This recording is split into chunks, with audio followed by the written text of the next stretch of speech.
Welcome to our channel DMT logics. ఈ రోజు class లో మనం డిగ్రీ సెమిస్టర్ 2 లో తెలుగులోని యూనిట్ 3 ని డిస్కస్ చేయబోతున్నాం. ఈ యూనిట్ 3 మాధ్యమాలకు రచన. ఈ యూనిట్ 3 లో ఉన్నటువంటి ఇంపార్టెంట్ లాంగ్ ఆన్సర్ క్వశ్చన్స్ ఏంటో ఈ రోజు క్లాస్ లో మనం డిస్కస్ చేద్దాం. ఇందులో ఇంపార్టెంట్ క్వశ్చన్ వచ్చేసి వార్తను నిర్వచించి వార్త లక్షణాలను తెలపండి అని అడిగాడు. ఈ ప్రశ్న నెంబర్ ఆఫ్ టైమ్స్ ఎగ్జామినేషన్ లో ఇచ్చాడమ్మా. ఈ క్వశ్చన్ చాలా జనరల్ గా రాయొచ్చు, మీరు దీనికి ఆన్సర్ ని మీ సొంత మాటల్లోనే రాయొచ్చు. కాకపోతే చిన్న చిన్న ప్రాముఖ్యమైన విషయాలను తెలుసుకుంటే ఈ క్వశ్చన్ మీకు ఎగ్జామినేషన్లు ఇస్తే ఈజీగానే 10 మార్క్స్ సంపాదించుకోగలుగుతారు. ముందుగా వార్త అంటే ఏంటో చూద్దాం, వార్తకి ఇచ్చినటువంటి నిర్వచనాలు ఏంటో చూద్దాం, అదే విధంగా వార్తకు ఉన్నటువంటి లక్షణాలు ఏంటో కూడా చూద్దాం. వార్త అంటే అసాధారణమైనటువంటి విషయాన్ని తెలిపేదే వార్త. వార్త అంటే ఏంటమ్మా? అసాధారణమైన విషయాన్ని తెలిపేదే వార్త. సాధారణమైనటువంటి విషయాలను తెలిపితే అది వార్త కాదు. ఎందుకు? అందరికీ తెలిసిన విషయమే చెప్పాం అనుకోండి, ఎందులో ఏముంది వింత అన్నట్టు మాట్లాడతారు. సో అసాధారణమైనటువంటి అంటే అది సాధ్యం కానిటువంటి విషయాలను గురించి మనం ప్రస్తావిస్తే అది వార్త అవుతుంది. అర్థమయ్యేటట్టు చెప్పుకోవాలంటే, ఉదాహరణకి వర్షాకాలంలో వర్షాలు పడి పంటలు బాగా పండాయి అని చెబితే అది వార్త అవ్వదు.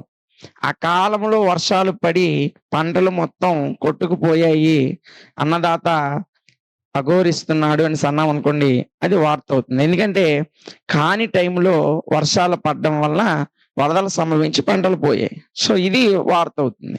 అదే కాకుండా వర్షాకాలంలో వర్షాలు బాగా పడి పంటలు పండాయి అంటే అందులో ప్రత్యేకత ఏముందంటే చదివేవాడికి కానీ వినేవాడికి కానీ ఎగ్జైట్మెంట్ ఏంటి ఉండదు. సో అసాధారణమైన విషయాలను ప్రస్తావించడమే వార్త. ఇంకా సింపుల్ గా చెప్పుకోవాలంటే, కుక్క మనిషిని కరిస్తే అది వార్త అవ్వదు. అదే మనిషి కుక్కని కరిచాడు అనుకోండి, అది వార్త అవుతుంది. ఎందుకంటే మనిషి ఎక్కడైనా కుక్కను కరుస్తాడా? కరవడం. అలా జరగాల్సింది జరిగితే అది వార్త అవ్వదు. ఊహించలేనిది జరిగితే అది వార్త అవుతుంది. అర్థమైందా? ఈ నిర్వచనాన్ని ఇచ్చినటువంటి వ్యక్తి ఎవరంటే, మనిషిని కుక్క కరిస్తే వార్త కాదు, కానీ కుక్కని మనిషి కరిస్తే వార్త అవుతుంది అని నిర్వచించినటువంటి అర్థమవుతుందా పెద్ద వ్యక్తి ఎవరంటే లార్డ్ నార్త్ క్లిప్. ఇతను వార్తని ఈ విధంగా నిర్వచించాడు. చూడండి, ఇందులో ప్రముఖంగా 2 వ్యక్తులు మాత్రమే వార్తకి నిర్వచనం ఇచ్చినట్లు మన టెక్స్ట్ బుక్ లో ఇచ్చాడు. కాబట్టి ఇతను ఏం చెప్పాడంటే, వార్తని మనం సాధారణంగా ఏమనుకున్నాం? అసాధారణమైన విషయాన్ని తెలిపేదే వార్త. ఏ కాలంలో జరగాల్సిన పనులు ఆ కాలంలో జరిగితే అది వార్త కాదు. జరగకూడని టైంలో సంభవించి దానివల్ల ఏదైనా సరే విపత్తు వచ్చినట్లయితే అది వార్త అవుతుందని చెప్పాం. దీన్ని లార్డ్ నార్త్ క్లిప్పింగ్ ఏమన్నారంటే, కుక్క వచ్చి మనిషిని కరిస్తే వార్త కాదు, కానీ కుక్కను మనిషే కరిచేసినట్లయితే, చూడండి, కుక్క మనిషిని కరిస్తే వార్త కాదు, కానీ మనిషి కుక్కను కరిస్తే అది వార్త అవుతుంది అని చెప్పినటువంటి పెద్ద మనిషి లార్డ్ నార్త్ క్లిప్. ఇంకొక పెద్ద ఆయన కూడా ఒక మాట ఈ యొక్క వార్తను గురించి నిర్వచించాడు. అదేంటంటే, సాధారణంగా ఒక పత్రికా సంపాదకుడు తన యొక్క పత్రికలో ముద్రించుకోవడానికి ఎంచుకున్నటువంటి సమాచారము, ఒక పత్రికా సంపాదకుడు తన యొక్క పత్రికలో ముద్రించడానికి ఎంచుకున్న సమాచారమే వార్త అని నిర్వచించాడు. ఈ పెద్ద మనిషి ఎవరంటే ఆర్ బుష్. వీళ్ళిద్దరు మాత్రమే వార్తకు సంబంధించినటువంటి నిర్వచనాలు ఇవ్వడం జరిగింది. వార్త అంటే మనం చూసాం ఏంటి వార్త? వార్త అంటే అసాధారణమైన విషయాలను తెలిపేదే వార్త. సాధారణమైన విషయాలను తెలిపితే అది వార్త అనిపించుకోదు. అసాధారణ విషయాలంటే ఏంటి? వర్షాకాలంలో వర్షాలు పడి పంటలు పండితే అది ఒక సాధారణమైన విషయం. అలా కాకుండా వేసవి కాలంలో లేదంటే మంచి చలికాలంలో విపరీతమైన వర్షాలు పడిపోయి పంటలన్నీ కొట్టుకుపోతే అది అసాధారణమైనటువంటి విషయం. అదే వార్త అనిపించుకుంటుంది. ఇది వార్తకు మనం జనరల్ గా చెప్పుకునేటువంటి నిర్వచనం. దీనికి ఇద్దరు పెద్ద వ్యక్తులు ఇచ్చినటువంటి నిర్వచనాలు ఏంటంటే, కుక్క మనిషిని కరిస్తే వార్త కాదు గాని మనిషే కుక్కను కరిస్తే వార్త అవుతుంది అని చెప్పిన వ్యక్తి లార్డ్ నార్త్ క్లిప్. అదే విధంగా ఒక పత్రికా సంపాదకుడు తన పత్రికలో ప్రచురించడానికి ఎంచుకున్నటువంటి సమాచారమే వార్త అని నిర్వచించిన పెద్ద వ్యక్తి ఎవరంటే ఆర్ బుష్. ఈ రెండు మాత్రమే మీకు టెక్స్ట్ బుక్ లో ఇచ్చినటువంటి నిర్వచనాలు. సో ఈ రెండు నిర్వచనాలు గుర్తుపెట్టుకుంటే మిగతా మ్యాటర్ అంతా మీరు జనరల్ గానే రాయగలరు. ఏమి కంగారు పడాల్సిన అవసరం లేదమ్మా. ఈజీగానే మీరు అలాగా వీడియోని ఒకటికి 2 సార్లు చూస్తే మీకు ఒక జనరల్ ఐడియా వస్తుంది. ఎగ్జామినేషన్ లో మీరు ఇది మళ్ళీ ప్రత్యేకంగా చదవాల్సిన అవసరం లేకుండానే ఈజీగానే మీరు ఎగ్జామ్ లో రాయగలుగుతారు. అయితే ఈ వార్తకు సంబంధించి ఇంకా మనం చెప్పుకున్నట్లయితే సాధారణంగా మనం ఎలాంటి వార్తలు చదువుతాం? మన యొక్క అభిరుచులు, ఆసక్తులకు అనుగుణంగా ఉన్నటువంటి విషయాలను మాత్రమే మనం వార్తాపత్రికల్లో చదువుతాం. ఎటువంటి విషయాలు? మన అభిరుచులకు అలాగే మన ఆసక్తులకు అనుగుణంగా ఉండేటువంటి విషయాలను మాత్రమే మనం వార్తాపత్రికల్లో చదువుతాం. అంతే కదమ్మా. మనకి ఒక పిల్లవాడికి క్రికెట్ అంటే ఎక్కువ ఇష్టం ఉంటే అతను పేపర్ రాగానే లేదా పేపర్ చూడగానే అతను ఏం చేస్తాడంటే ముందు స్పోర్ట్స్ పేపర్ తీసి ఆ పేజీలో రాసినటువంటి విషయాన్ని మొత్తము చదువుతాడు. ఆడవాళ్ళకి లేదా కొంతమందికి సినిమాలు లేదా సీరియళ్ళు అలాంటి విషయాల మీద ఆసక్తి ఉంటే వాళ్ళు ముందుగా ఆసక్తి చూపేది ఏంటి? సినిమా పేపర్ మీద ఆసక్తి చూపిస్తారు. ఒక వయసు మళ్ళిన వాళ్ళు లేదా ఒక మధ్య వయస్కులు రాజకీయాల మీద ఆసక్తి కలిగినటువంటి వాళ్ళు ఏం చేస్తారంటే పేపర్ రాగానే ముందు మెయిన్ ఎడిషన్ లో ఫస్ట్ పేజీ నుంచి ఉన్నటువంటి రాజకీయ వార్తలు చదువుతారు. అంటే మనం ముఖ్యంగా పేపర్లో ఎలాంటి విషయాలను చదువుతామంటే మనకి ఏ వార్తలంటే అభిరుచో, ఎలాంటి విషయాల మీద మనకు ఎక్కువ ఆసక్తి ఉందో అలాంటి విషయాలకు ఆసక్తులకు అనుగుణంగా ఉన్నటువంటి వార్తలను చదవడానికే ఇష్టపడతాం. అందువిధంగా వార్తాపత్రికల్లో కూడా ప్రచురించినటువంటి విషయం ఏదైతే ఉందో అది ఇంతకీ వార్త అవుతుందా లేదా అనే దానికి కొన్ని ప్రాముఖ్యమైనటువంటి లక్షణాలు ఉన్నాయి. అంటే ఈ సమాచారము, వివిధ రకాల సమాచారాలు మనకు రోజు అందుతూ ఉంటాయి. లేదా ఆ పత్రికా సంపాదకులకి చుట్టూ జరుగుతున్నటువంటి అనేక విషయాలు వాళ్ళకు ఉన్నటువంటి ఎవరైతే వారి వార్త రాసేటువంటి రిపోర్టర్స్ ఉంటారో వారి ద్వారా అనేక విషయాలు వాళ్ళు తెలుసుకుంటూ ఉంటారు. కానీ అన్నీ ముద్రించడానికి వారి దగ్గర అవకాశం ఉండదు. సో ఏదైతే వార్త అనిపించుకుంటుంది, ఇది వేస్తే ఆకట్టుకుంటుంది, ఈ మ్యాటర్ పేపర్లో ప్రింట్ చేస్తే అనేక మందిని ఆసక్తికరంగా చదవడానికి ఇది ఉపయోగపడుతుంది అనేటువంటి విషయాలను మాత్రమే వార్తాపత్రికల్లో ముద్రిస్తారు. అనవసరమైన విషయాలని, పెద్దగా ఆసక్తి లేని విషయాలని ఈ యొక్క వార్తాపత్రికల్లో ముద్రించడానికి ఇష్టపడరు. సో అయితే అలా ఒక వార్త ఏదైనా ఒక సమాచారము వార్త అవుతుందో లేదో చెప్పడానికి కొన్ని రకాలైనటువంటి లక్షణాలు ఉన్నాయమ్మా. ఆ లక్షణాలు ఏంటో ఒకసారి చూద్దాం.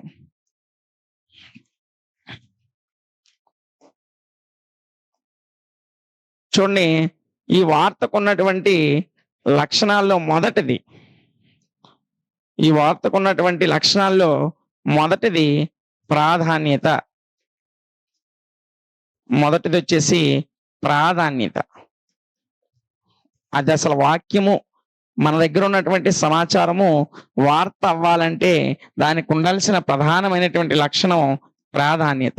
ఏంటి సార్ ప్రాధాన్యత అంటే, ఒక పత్రికా కార్యాలయానికంటే మనం రోజు వివిధ రకాల పేపర్లు చూస్తూ ఉంటాం. ఈనాడని, సాక్షి అని, ఆంధ్రజ్యోతి అని, ఇలా మనకి అవైలబుల్ గా ఉన్నటువంటి పేపర్లు మనం చదువుతూ ఉంటాం. ఈ పేపర్లకు సంబంధించినటువంటి ప్రధాన కార్యాలయం ఉంటుంది. సో వివిధ ప్రాంతాల నుంచి లేదా వివిధ జిల్లాల నుంచి ఆ యొక్క ప్రధాన కార్యాలయానికి అనేక వార్తలు అనేవి రావడం జరుగుతాయి. సో వచ్చినటువంటి అన్ని వార్తలను ముద్రిస్తారా అంటే అన్ని ముద్రించరు. అందులో ఆ వాక్యంలో ఉన్నటువంటి లేదా వారి దగ్గరకు వచ్చిన సమాచారంలో ఏదైతే ఆసక్తికరంగా ఉందో, ఏదైతే ఆలోచింపదగేదిగా ఉందో దానిని మాత్రమే ప్రాధాన్యత ఇచ్చి వార్తాపత్రికల్లో ముద్రిస్తారు.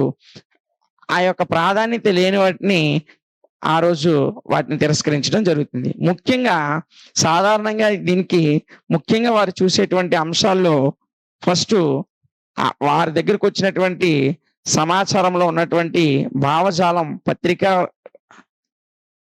పత్రికా విధానంలో సరిపోతుందో లేదో చూస్తారు. అంటే సాధారణంగా మన వాడుక భాషలో మాట్లాడినట్టు కొన్ని రకాలైనటువంటి పదాలని మనం రాసేసిన లేదా అలాంటి పదాలతో ఆ విషయాన్ని వివరించిన అది పత్రిక చదువుకునేటప్పుడు పత్రికలో చదివిన వాళ్ళందరికీ కూడా అలాంటి లాంగ్వేజ్‌ని కొంతమంది తీసుకోలేకపోవచ్చు. పత్రికకంటూ ఒక లాంగ్వేజ్ ఉంటుంది. అంటే ఒక భాష ఉంటుంది. సాధారణంగా మనం వివిధ ప్రాంతాల్లో అందరం తెలుగువారిని అయినప్పటికి కూడా ఉత్తరాంధ్రలో ఒక రకమైనటువంటి యాసతో మాట్లాడుతాం. కోస్తాంధ్రలో ఒక రకమైనటువంటి యాసతో మాట్లాడుతాం. రాయలసీమలో ఒక రకమైన యాసతో మాట్లాడతాం. కానీ ఈ అన్ని ప్రాంతాలకి కూడా సరిపడే విధంగా పత్రికల్లో భాష ఉంటుంది. దాన్నే మనం ప్రామాణిక భాష అంటాం. సాధారణంగా చూసినట్లయితే కృష్ణా, గుంటూరు జిల్లాల్లో ఉన్నటువంటి భాషని ప్రామాణిక భాషగా మనం చెప్పుకుంటాం. సో ఈ ప్రామాణిక భాషని పత్రికల్లో వాడతారు.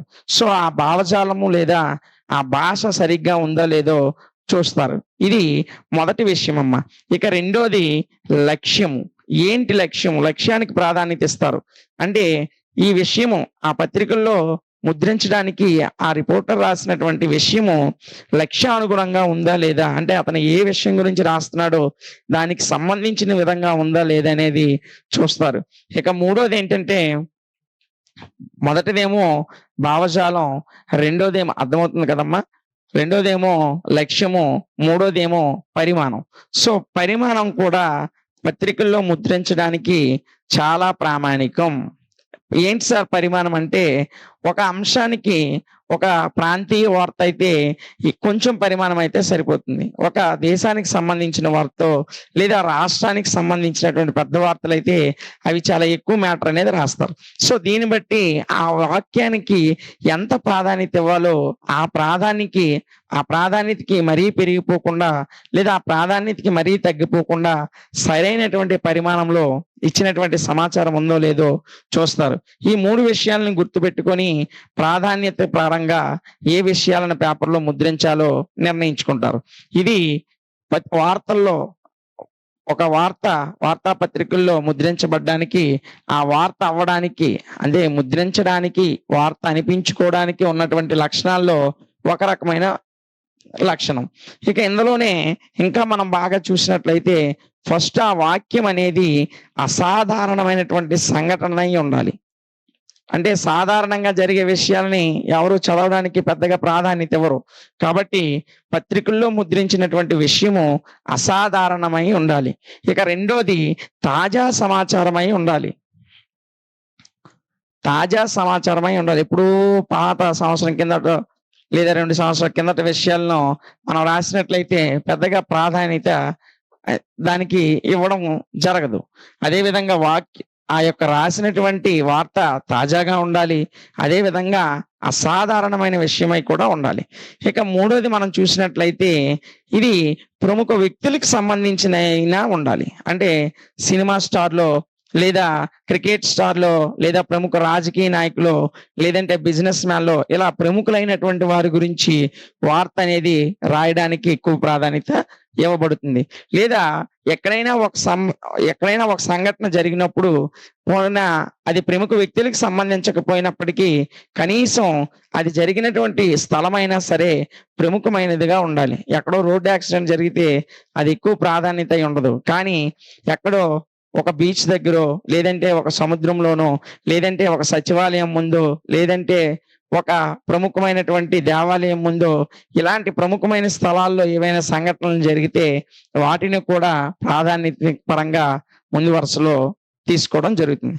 ఈ విధంగా ఒక వార్త అనిపించుకోవడానికి ఈ రకమైనటువంటి క్వాలిటీస్‌ని కలిగి ఉండాలి. కాబట్టి వార్తా లక్షణాల్లో మొదటిది ప్రాధాన్యత. ఒక వార్తకి ప్రాధాన్యత ఇవ్వాలంటే ముందు ఆ వార్తలో రాసినటువంటి భావజాలం సరిగా ఉండాలి. 2 అది ఎంచుకున్నటువంటి లక్ష్యం సరిగా ఉండాలి. 3 దాని యొక్క పరిమాణం సరిగా ఉండాలి. దాని యొక్క పరిమాణం ఎలా ఉండాలమ్మా?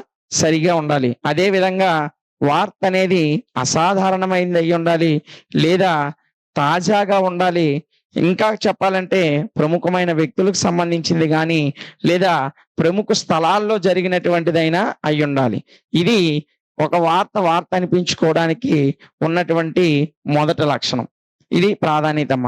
ఇంకా మనం రెండోది చూసినట్లయితే ప్రాధాన్యత తర్వాత అర్థమవుతుంది కదా! రెండోది చూసుకున్నట్లయితే సంఘర్షణ. రెండోదేంటి? సంఘర్షణ. సాధారణంగా మనకి ఎక్కడైనా గొడవలు జరిగితే ఆసక్తిగా తిలికిస్తాం. ఎంత ఆసక్తిగా చూస్తామంటే గొడవల్లో మనకు సంబంధం లేని వ్యక్తులిద్దరు గొడవలు ఆడుకుంటున్నా మనం చాలా ఆసక్తిగా చూస్తూ ఉంటాం. సో పత్రికల్లో కూడా సంఘర్షణలకు సంబంధించిన విషయాలనే ఎక్కువ మంది ఆసక్తితో చూస్తూ ఆసక్తికరంగా ఆ విషయాలను చదవడానికి ఎక్కువ ప్రాధాన్యతనిస్తారు. సో ఈ సంఘర్షణలో మనం వివిధ రకాల సంఘర్షణలు చూడొచ్చు. ఏంటంటే వివిధ రాజకీయ పార్టీల మధ్యన ఉన్నటువంటి సంఘర్షణలైన పత్రికల్లో రాయడానికి ఎక్కువ ప్రాధాన్యతనిస్తారు. అంటే అవి ఎక్కువ ఈ వార్త అనిపించుకోవడానికి దానికి ఉండాల్సినటువంటి రెండో లక్షణం సంఘర్షణ. అంటే రాజకీయ పార్టీలకు సంబంధించిన సంఘర్షణలైనా అవ్వచ్చు, కులాలు మతాల మధ్యన ఉన్నటువంటి సంఘర్షణలైనా అవ్వచ్చు, ఇంకా సాధారణంగా చెప్పాలంటే వివిధ రిజర్వేషన్లు. ఇప్పుడు అగ్రవర్ణాల వాళ్ళకి రిజర్వేషన్లు అని అంటారు, కొంతమంది ఏమో వద్దు అంటారు. ఇప్పుడు ఉమ్మడి పౌరసత్వ చట్టం సిఏఈని కేంద్ర ప్రభుత్వం తీసుకొస్తుంది. దీన్ని అనుకూలించిన వాళ్ళు ఉంటారు, దీన్ని వ్యతిరేకించిన వాళ్ళు ఉంటారు. అంటే ఏదైనా ఒక అంశానికి సంబంధించి ఒకరు వద్దంటే ఒకరు కాదనేటువంటి సంఘర్షణల మధ్య జరిగేటువంటి విషయాల్ని వార్తాపత్రికలో ఎక్కువ రాయడానికి ప్రాధాన్యత ఇస్తారు. ఇది వార్త అనిపించుకోవడానికి ఉండాల్సిన రెండో లక్షణం. ఇక మూడోది సామీప్యము. సామీప్యము అంటే దగ్గర విషయాలు అని అర్థం అమ్మ. ఎప్పుడైనా ఒక వార్తాపత్రికలో చాలా మంది దగ్గర విషయాలను చదవడానికి వారి చుట్టూ పరిస్థితుల్లో వారు ఉన్నటువంటి చుట్టుపక్కల వాతావరణంలో జరిగిన విషయాలను తెలుసుకోవడానికి ఎక్కువ ఆసక్తి చూపుతారు. కాబట్టి ఎప్పుడైనా సరే వార్తాపత్రికల్లో మన ప్రాంతానికి సంబంధించినవో లేదా మన జిల్లాకు సంబంధించినవో లేదా మన రాష్ట్రానికి సంబంధించిన విషయాలను చదవడానికి మాత్రమే ఎక్కువ ఆసక్తి చూపిస్తారు. ఉదాహరణకు చెప్పాలంటే ఎక్కడో అమెరికాలో జరిగే ప్రెసిడెంట్ ఎన్నికల కన్నా ఊర్లో జరిగేటువంటి పంచాయతీ ఎలక్షన్లకే ఎక్కువ ప్రాధాన్యతనిస్తారు. కాబట్టి వార్త అనేది సామీప్యంగా ఉన్నటువంటి భౌతిక పరిస్థితులకు అనుగుణంగా ఒక వ్యక్తి లేదా ఆ ప్రాంతం యొక్క భౌతిక పరిస్థితులకు అనుగుణమైనటువంటి ఆ పరిస్థితుల్లో జరిగినటువంటి సంఘటనలనే ఎక్కువగా వార్తాపత్రికల్లో ముద్రించడానికి. అంటే ఒక రాష్ట్రానికి సంబంధించిన పేపర్ అయితే ఆ రాష్ట్ర విషయాలని, ఒక జిల్లాకు సంబంధించిన జిల్లా పత్రిక అయితే జిల్లా న్యూస్ లో ఆ జిల్లాకు సంబంధించిన వార్తలు, లేదా ఒక మున్సిపాలిటీకి సంబంధించిన వార్తలు ఆ మున్సిపాలిటీలో జరిగిన విషయాలుగా ఉంటాయి. ఇది పేపర్లో వార్త అనిపించుకోవడానికి ఉండాల్సిన ఒక ముఖ్యమైన లక్షణం. ఇక నాలుగోది సంచలనం. నాలుగోది ఏంటమ్మా? సంచలన వార్త. ఏంటి సార్ సంచలనం అంటే? ఏదైనా సరే ఒక వార్త సంచలనాన్ని క్రియేట్ చేస్తే అది ఎక్కువగా చదవడానికి అనేక మంది ఆసక్తి చూపిస్తారు. సంచలనం సృష్టించాలి. ఏదైనా సరే సంచలనం సృష్టించేటువంటి విషయాలు అంటే దేశవ్యాప్తంగా కానీ లేదా రాష్ట్ర వ్యాప్తంగా కానీ లేదా జిల్లా వ్యాప్తంగా కానీ ఏదైనా ఒక విషయము సంచలనాన్ని సృష్టిస్తే ఆ విషయముని దానికి సంబంధించినటువంటి వార్తలను చదవడానికి ప్రజలు అనేక మంది ఆసక్తి చూపిస్తారు. కాబట్టి వార్త అనిపించుకోవాలంటే ఆ వార్త సంచలన వార్త అయి ఉండాలి. ఇది ఒక రకమైనటువంటి ఒక లక్షణం. సంచలనం అంతకు ఉదాహరణకి మనం ఏదైనా ఒక స్టేట్ బోర్డు ఎలాంటి ఎంసెట్ ఎగ్జామ్ లేకుండా, ఎలాంటి ఎంసెట్ కానీ నీట్ ఎగ్జాములు కానీ లేకుండా డైరెక్ట్ గా ఇంటర్మీడియట్ పూర్తయిన వాళ్ళకి ఎంబీబీఎస్ సీట్ ఇస్తామని ప్రకటించింది అనుకోండి, ఆ వార్త రాష్ట్రం అంతా కాకుండా దేశం మొత్తం కూడా సంచలనం అయిపోద్ది. ఎందుకు? ఇంటర్మీడియట్ అయిన తర్వాత బైపీసీ స్టూడెంట్లు నీట్ పరీక్ష లేదా ఇదివరకు ఎంసెట్ ఉండేది, ఎంసెట్ పరీక్షలో క్వాలిఫై అయ్యి ర్యాంక్ తెచ్చుకుంటేనే మెడిసిన్ సీట్ వచ్చేది. అలాగే ఇంజనీరింగ్ సీట్ అయినా ఎంసెట్ లో ర్యాంక్ వస్తేనే ఇచ్చేవారు. అలా కాకుండా డైరెక్ట్ గా ఇంటర్వ్యూలో వచ్చే మార్కుల ఆధారంగా సీట్ ఇచ్చేస్తామంటే అది ఒక రాష్ట్రంలో కాకుండా దేశం మొత్తం మీద కూడా సంచలనం అయిపోతుంది. సో ఈ విధమైనటువంటి ఒక లక్షణము వార్తకు ఉండాలి. సో ఇప్పటి వరకు మనం వార్తకు ఉండాల్సిన లక్షణాలు ఏంటి అని చూసాం. మొదటిది ప్రాధాన్యత ఉండాలి. రెండోది సామీప్యమై ఉండాలి. అంటే దగ్గర సంబంధం కలిగి ఉండాలి. ఇక మూడోది సంచలన వార్త అయి ఉండాలి. ఇంతకు ముందే మనం ఇంకోటి చెప్పాం. ఏం చెప్పాము? సంఘర్షణలకు సంబంధించి ఉండాలి. అంటే 2 విషయాల మధ్య, వివిధ రకాల వ్యక్తుల మధ్య భిన్నాభిప్రాయాలను కలిగి ఒకరితో ఒకరు వద్దంటే కాదు, కాదంటే అవును అనేటువంటి ఘర్షణలతో కూడినటువంటిది అయి ఉండాలి. ఇక చివరగా ఈ వార్తకు ఉండాల్సినటువంటి చివరి లక్షణం మనం చూసినట్లయితే, అసలు ముఖ్యంగా అది వార్త అనిపించుకోవాలంటే అభివృద్ధికి సంబంధించినదై ఉండాలి. అర్థమవుతుంది కదమ్మా? అభివృద్ధికి సంబంధించినదై ఉండాలి. అభివృద్ధి అంటే ప్రభుత్వం ముందుగానే ప్రకటించినటువంటి పథకాలని అమలు చేస్తే అది అభివృద్ధి అనిపించుకుంటుంది. లేదా ప్రభుత్వం నిర్మించేటువంటి వంతెనలు గాని, బ్రిడ్జెస్ వంతెనలు గాని, ఆనకట్టలు గాని, అంటే డ్యామ్‌లు గాని, అదే విధంగా గవర్నమెంట్ హాస్పిటల్స్ గాని, ఇలాంటివి ప్రభుత్వం నిర్మిస్తుందంటే వాటికి సంబంధించినటువంటి విషయాలు పేపర్‌లో రావడం జరుగుతుంది. సో అభివృద్ధికి సంబంధించినటువంటి విషయాలు ఏదైనా సరే వార్తా లక్షణాన్ని కలిగి ఉంటాయి. ఇది ఉదాహరణకి ప్రభుత్వం ఏదైనా ఒక పథకాన్ని, ఇప్పుడు ఉదాహరణకి రాష్ట్రంలో వివిధ రకాల పథకాలు అమలవుతూ ఉంటాయి. అంటే 0 వడ్డీ ఇస్తామని గాని, లేదంటే జగనన్న గోరుముద్ద అని గాని, లేదంటే ఇంతకుముందు చంద్రబాబు నాయుడు గారు ఉండేటప్పుడు పసుపు కుంకుమ అని గాని, ఇలాంటి కొన్ని అభివృద్ధి పథకాలు ఏవైతే ఉన్నాయో ఈ పథకాల గురించి వారు ప్రకటించి తర్వాత వాటిని ప్రజా శ్రేయస్సు కోసం అమలు చేస్తే దానికి సంబంధించినటువంటి వార్తలనేవి పేపర్‌లో ప్రచురించబడతాయి. అభివృద్ధికి సంబంధించిన విషయాలన్నీ కూడా వార్తా లక్షణాన్ని కలిగి ఉంటాయి.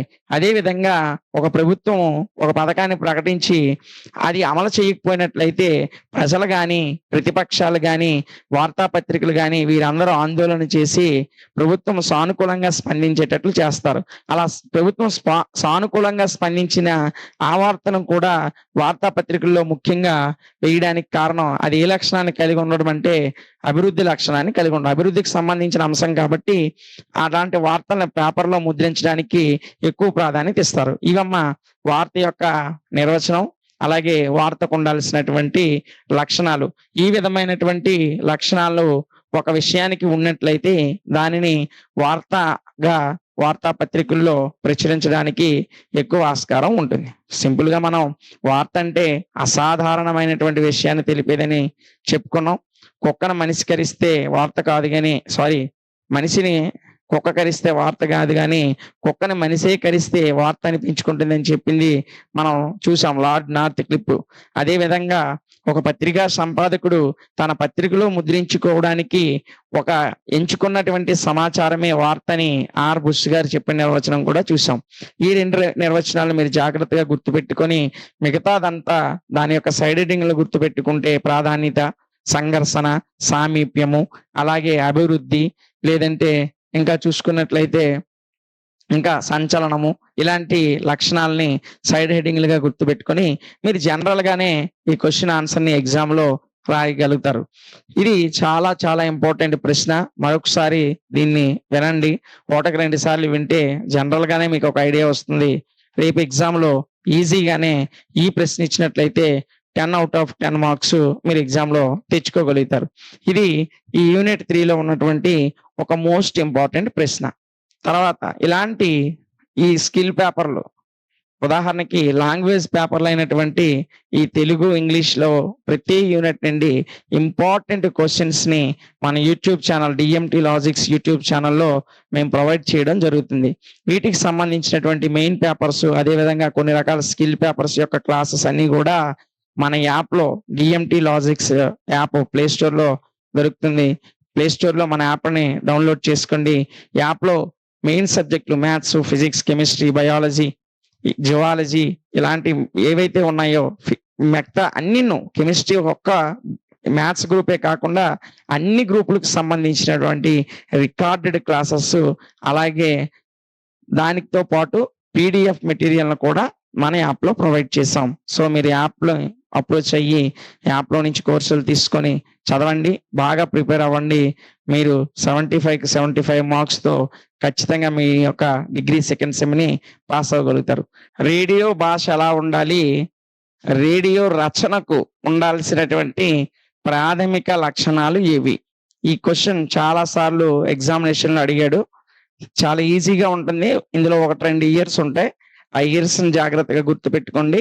సో ఇది మోస్ట్ ఇంపార్టెంట్ క్వశ్చన్. ఇది వరకు చెప్పుకున్న క్వశ్చన్తో పాటు ఈ క్వశ్చన్ కూడా మీరు జాగ్రత్తగా విన్నట్లయితే, 1-2 సార్లు విని అలా చూసినట్లయితే ఈజీగా జనరల్ గానే ఎగ్జామ్ లో రాసేయగలరు. అసలు భారతదేశంలో రేడియో ప్రసారాలు ఏర్పాటుకి బీజం పడింది 1923 సంవత్సరంలో. భారతదేశంలో రేడియో ప్రసారాలకి ప్రారంభానికి బీజం పడినటువంటి సంవత్సరం 1923. ఈ యొక్క 1923లో రేడియో ప్రసారాలు ప్రారంభం కావడానికి బీజం పడితే 1927 నుంచి భారతదేశంలో రేడియో ప్రసారాలు అనేవి ప్రారంభమయ్యాయి. చూడండి, బీజం పడిందేమో 1923లో. భారతదేశంలో రేడియో కార్యక్రమాలు ప్రసారం అయింది ఇప్పుడు ప్రారంభమయ్యాయి 1927 నుండి. టెలికాస్ట్ ప్రారంభమైనటువంటి సంవత్సరం 1927. 1923లో స్టార్ట్ చేశారు ప్రసారాలను ప్రారంభించాలని. దాన్ని స్టార్ట్ చేసింది ఎప్పుడంటే, అంటే రేడియో ప్రసారాలను టెలికాస్ట్ చేయడం స్టార్ట్ చేసింది ఎప్పుడంటే 1927. అయితే వీటిని all India radio broadcasting, Indian broadcasting అనేటువంటి, చూడండి, ఇండియన్ బ్రాడ్కాస్టింగ్ అనేటువంటి ఒక సంస్థ ఈ రేడియో ప్రసారాలని ప్రారంభించడానికి రేడియో స్టేషన్లని స్టార్ట్ చేసింది. అలా స్టార్ట్ చేయడానికి ఈ ఇండియన్ బ్రాడ్కాస్టింగ్ అనే సంస్థ ప్రభుత్వంతో ఒప్పందం కుదుర్చుకుంది. భారతదేశంలో రేడియో ప్రసారాలకు బీజం పడిన సంవత్సరం ఏది అంటే 1923. రేడియో ప్రసారాలు ఎప్పటి నుంచి ప్రారంభమయ్యాయి అంటే 1927 నుంచి ప్రారంభమయ్యాయి. సో ఈ రేడియో ప్రసారాలను ప్రారంభించినటువంటి సంస్థ ఏదంటే ఇండియన్ బ్రాడ్కాస్టింగ్. ఈ మొత్తం ఆల్ ఓవర్ ఇండియా మొత్తము రేడియో ప్రసారాలని ప్రారంభించడానికి, రేడియో స్టేషన్ స్థాపించడానికి ఈ ఇండియన్ బ్రాడ్కాస్టింగ్ అనేటువంటి సంస్థ ప్రభుత్వంతో ఒప్పందం కుదుర్చుకుంది. ఆ తర్వాత 1937 సంవత్సరంలో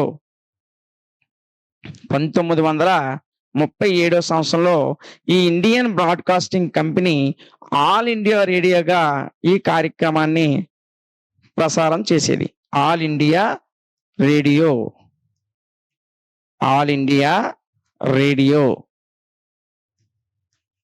ఈ పేరుతో రేడియో కార్యక్రమాల్ని ప్రసారం చేయడం ప్రారంభించింది. మొదటగా రేడియో స్టేషన్ల పేరుతోనే ప్రారంభించింది. అయితే 1937 సంవత్సరం నాటికి ఈ యొక్క రేడియో కార్యక్రమాలు ఆల్ ఇండియా రేడియో అనేటువంటి పేరుతో ప్రసారమయ్యాయి. ఇది మరలా 20 సంవత్సరాల తర్వాత, అంటే 1957కి వచ్చేసరికి ఈ ఆల్ ఇండియా రేడియో ప్లేస్ లో ఒక ప్రముఖమైన పేరుని తీసుకొని వచ్చారు. అదే ఆకాశవాణి. సో 1957 నుంచి కూడా మన భారతదేశంలో రేడియో ప్రసార కార్యక్రమాలు అనేవి ఆకాశవాణి అనేటువంటి పేరుతో ప్రసారం అయ్యేవి. ఆ తర్వాత ఇది ప్రసార భారతిగా పేరు మారింది. అది తర్వాత విషయం. ఇది పెద్దగా ఇంపార్టెంట్ లేనటువంటిది. చూడండి, రేడియో ప్రసార కార్యక్రమాలకు బీజం పడిన సంవత్సరం 1923. ఈ రేడియో కార్యక్రమాలు భారతదేశంలో టెలికాస్ట్ అవ్వడం ఎప్పటి నుంచి ప్రారంభించబడ్డాయంటే, ఎప్పటి నుండి ఈ ప్రసారాలు రేడియోలో వచ్చాయంటే 1927 నుంచి ప్రారంభమయ్యాయి. ఈ యొక్క రేడియో ప్రసార కార్యక్రమాల్ని ఏ సంస్థ ప్రారంభించింది అంటే ఇండియన్ బ్రాడ్కాస్టింగ్ అనేటువంటి ఒక సంస్థ రేడియో స్టేషన్ల ద్వారా భారతదేశంలో వివిధ రకమైనటువంటి రేడియో కార్యక్రమాలను ప్రసారం చేయడానికి ప్రభుత్వంతో ఒప్పందం కుదుర్చుకుంది. ఇది 1937లో ఏ పేరుతో రేడియో ప్రసారాలను ప్రారంభించింది అంటే ఆల్ ఇండియా రేడియో అనే పేరుతో రేడియో కార్యక్రమాలను రూపొందించింది. ఈ కార్యక్రమాలు 1937 నుంచి 57 వరకు కూడా ఆల్ ఇండియా రేడియో అనే పేరుతోనే ప్రసారం అయ్యాయి. 1957 సంవత్సరానికి వచ్చేసరికి ఆకాశవాణి అనేటువంటి ఇంకొక కొత్త రకమైనటువంటి పేరుని ఈ ప్రసార కార్యక్రమాలకు పెట్టడం జరిగింది. అప్పటి నుంచి కూడా 1957 నుంచి దగ్గర దగ్గర 2000 సంవత్సరం వరకు కూడా ఈ ఆకాశవాణి పేరుతోనే ఎక్కువ రేడియో ప్రసార కార్యక్రమాలన్నీ కూడా ప్రసారం అయ్యేవి. ఆ తర్వాత దీన్ని ప్రసార భారతిగా మార్చారు. అయితే బాగా గుర్తుపెట్టుకోవాల్సిన విషయం ఏంటంటే 1993 సంవత్సరానికి 1993 కల్లా ఈ ఆకాశవాణి కార్యక్రమం అనేది ప్రపంచంలోనే అత్యంత నంబర్ 1 రేడియో వ్యవస్థల్లో ఒక రేడియో వ్యవస్థగా, ప్రపంచంలోనే ప్రసిద్ధి చెందినటువంటి రేడియో వ్యవస్థల్లో ఒక రేడియో వ్యవస్థగా ఈ ఆకాశవాణి నిలిచింది. ఎప్పటికి 1993కి ఈ ఆకాశవాణి కార్యక్రమం అనేది ప్రపంచ రేడియో వ్యవస్థల్లోని గొప్ప రేడియో వ్యవస్థలో ఒకటిగా నిలవడం జరిగింది. అయితే మన రాష్ట్రానికి వచ్చేసరికి 1938 సంవత్సరం జూన్ 16వ తేదీ నుంచి 1938వ సంవత్సరం జూన్ 16వ తేదీ నుంచి మన తెలుగులో, మన రాష్ట్రంలో చెన్నై నగరంలో ప్రారంభం అయ్యాయి. తెలుగులో రేడియో ప్రసారాలు ఎప్పుడు ప్రారంభమయ్యాయి అంటే 1938 జూన్ 16వ తేదీన చెన్నైలోని ఎగ్మార్ అనేటువంటి ప్రాంతంలో ప్రారంభమయ్యాయి. అదేంటి తెలుగులో అంటున్నారు, మన రాష్ట్రంలో అంటున్నారు, మరి చెన్నై చూపెడుతున్నారేంటి, చెన్నై తమిళనాడు కదా అనేటువంటి మీకు సందేహం రావచ్చు. 1953లో పొట్టి శ్రీరాములు గారు ఆమర నిరాహార దీక్ష తర్వాత మనకి 53లో స్వతంత్రమైనటువంటి తెలుగు వాళ్ళకి ఆంధ్ర రాష్ట్రంగా ఒక కొత్త రాష్ట్రము, ప్రత్యేకమైనటువంటి రాష్ట్రం ఏర్పడింది. సో 1953 వరకు కూడా మన యొక్క తెలుగు వాళ్ళకి సంబంధించినటువంటి ప్రాంతం అంతా కూడా తమిళనాడు రాష్ట్రంతో కలిపి ఉండేది. అందువలన తెలుగులోని కార్యక్రమాల్ని 1938 జూన్ 16వ తేదీన చెన్నైలో స్టార్ట్ చేశారు.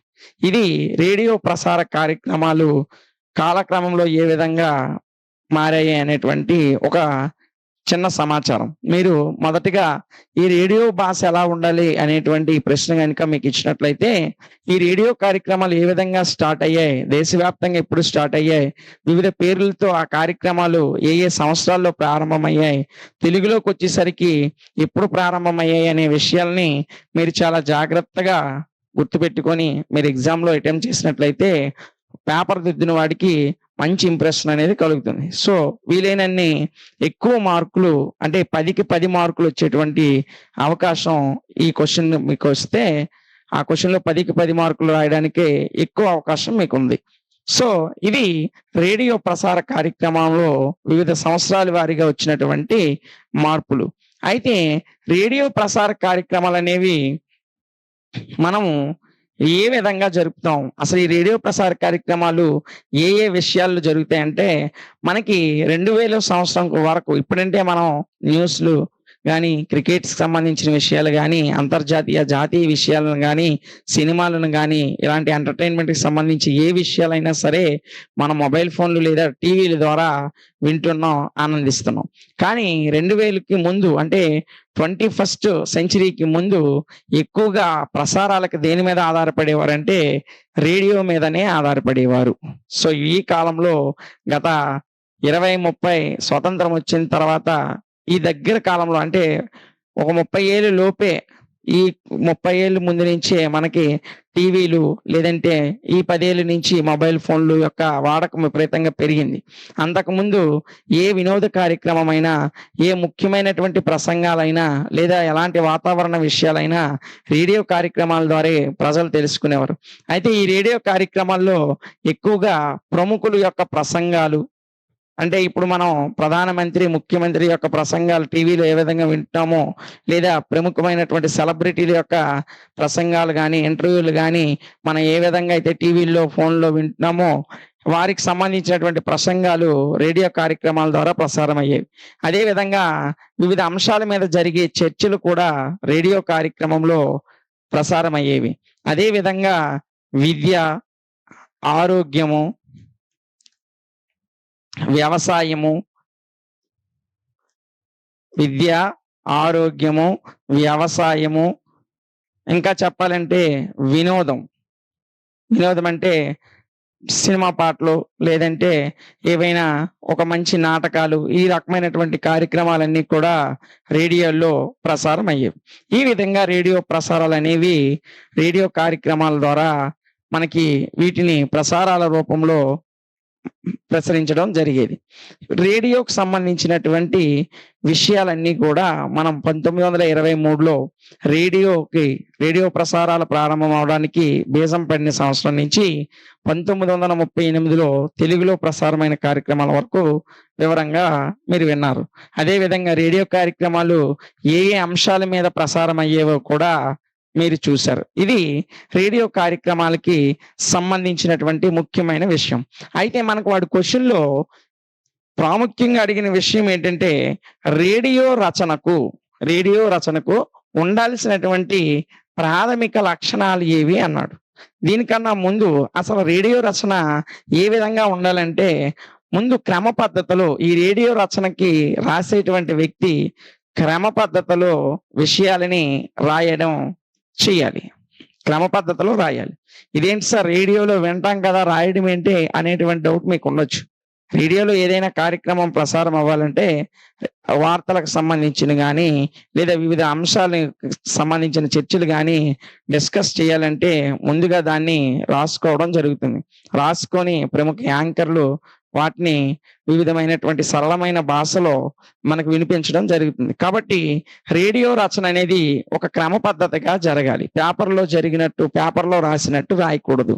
ఇక్కడ ఒక విషయం తర్వాత ఒక విషయం మనం మాట్లాడాల్సినటువంటి సందర్భం. ఎందుకంటే అందరూ వింటారు గనుక ఒక క్రమ పద్ధతిలో అందరికీ అర్థమయ్యే విధంగా రేడియో రచన అనేది జరగాలి. ఇక అర్థమవుతుంది కదా! రెండోది వినేటువంటి శ్రోతని మెప్పించే విధంగా ఉండాలి. శ్రోతను మెప్పించే విధంగా రాయగలగాలి. ఈ రేడియో భాష అనేది శ్రోతను మెప్పించే విధంగా ఉండాలి. అంటే మనకి మాట్లాడుతున్న వ్యక్తి యొక్క విషయము మనల్ని ఆకట్టుకునే విధంగా ఉంటే ఎక్కువ కాలం దాన్ని వినడానికి ఇష్టపడతాం. ఆకట్టుకోకపోతే దానిని మనం విడిచిపెట్టేస్తాం. అందు విధంగా రేడియో భాష ఎలాగుండాలంటే ముందు ఒక క్రమపద్ధతమైన దీనిగా ఉండాలి. అదే విధంగా శ్రోతను మెప్పించే విధంగా ఉండాలి. అదే విధంగా ఈ రేడియోలు రాసినటువంటి భాష నిరక్షరాస్యులని లక్ష్యంగా చేసుకొని ఉండాలి. ఎందుకు రేడియో భాష నిరక్షరాస్యులని లక్ష్యంగా చేసుకొని ఉండాలంటే, సాధారణంగా రేడియో కార్యక్రమాల్ని చదువుకున్న వాళ్ళు వింటారు, పండితులు వింటారు, అదే విధంగా చదువు రాని వాళ్ళు కూడా వింటారు. సో మనం ఉపయోగించే భాష నిరక్షరాస్యులని టార్గెట్‌గా చేసుకొని రాయాలి. వారికి అర్థమయ్యే విధంగా రాయాలి. వారికే అర్థమైందంటే చదువుకున్న వాళ్ళకి కూడా అర్థమవుతుంది. కాబట్టి రేడియో రచనలో ఉపయోగించేటువంటి భాష ఏ విధంగా ఉండాలంటే, చదువు రాని వారికి కూడా అర్థమయ్యేంత విధంగా ఉండాలి. ఇక నాలుగోది మనం చూసుకున్నట్లయితే, ఈ యొక్క రేడియో రచనలో అర్థమవుతుంది కదమ్మా! మనం చెప్పేటువంటి విషయము, మనం ఏదైతే విషయం చెప్తున్నామో ఆ విషయము వినే వ్యక్తికి ఆసక్తిని కలిగించాలి. భాష ఎలా ఉండాలంటే ఆసక్తిని కలిగించాలి. అంటే వింటున్న కొద్దీ ఇంకా వినాలనిపించాలి. అదే గాని ఏం వింటాము, చెప్పింది ఎలాగ ఉంటుంది, ఏం ఇంట్రెస్ట్ లేకుండా ఉంటుంది, లేకపోతే ఆసక్తికరంగా లేదు అనేటువంటి వినే వ్యక్తి బోర్ ఫీల్ అవ్వకూడదు. సో రేడియో భాష ఏ విధంగా ఉండాలంటే ఆసక్తిని కలిగించే విధంగా ఉండాలి. ఈ విధమైనటువంటి లక్షణాలు రేడియో భాషకు ఉండాలి. సేమ్ ఇవే లక్షణాలు, ఎందుకంటే రేడియో భాషలో ఏది ఉంటాయో రేడియో రచనలో కూడా అవే లక్షణాలు ఉంటాయి. కాబట్టి మీరు ఇదే లక్షణాలు భాషకి ఏదైతే చెప్పారో రేడియో రచనకు కూడా అవే లక్షణాలని మనం ఇక్కడ ప్రస్తావిస్తాం. మొదటిది ఏంటంటే, ఇక్కడ రాసినటువంటి భాష ఏదైతే రేడియో రచనలో రాస్తామో అది ముద్రిత విధానంలో రాసిన దానిలా కాకుండా, ముద్రిత విధానంలో రాసినటువంటి విధంగా కాకుండా సరళంగా ఉండాలి. భాష రేడియో రచనలో రాసేటువంటి భాష లేదా పదాలు చాలా సరళంగా ఉండాలి. ముద్రిత విషయాలంటే పేపర్‌లో రాసేటువంటి విషయాలు. పేపర్‌లో ప్రామాణికమైనటువంటి భాషను రాస్తాం. ఇంకా దానికంటే కూడా రేడియోలో ఉపయోగించే భాష, రేడియోకి రాసేటువంటి రచన ఏ విధంగా ఉండాలంటే సరళంగా ఉండాలి.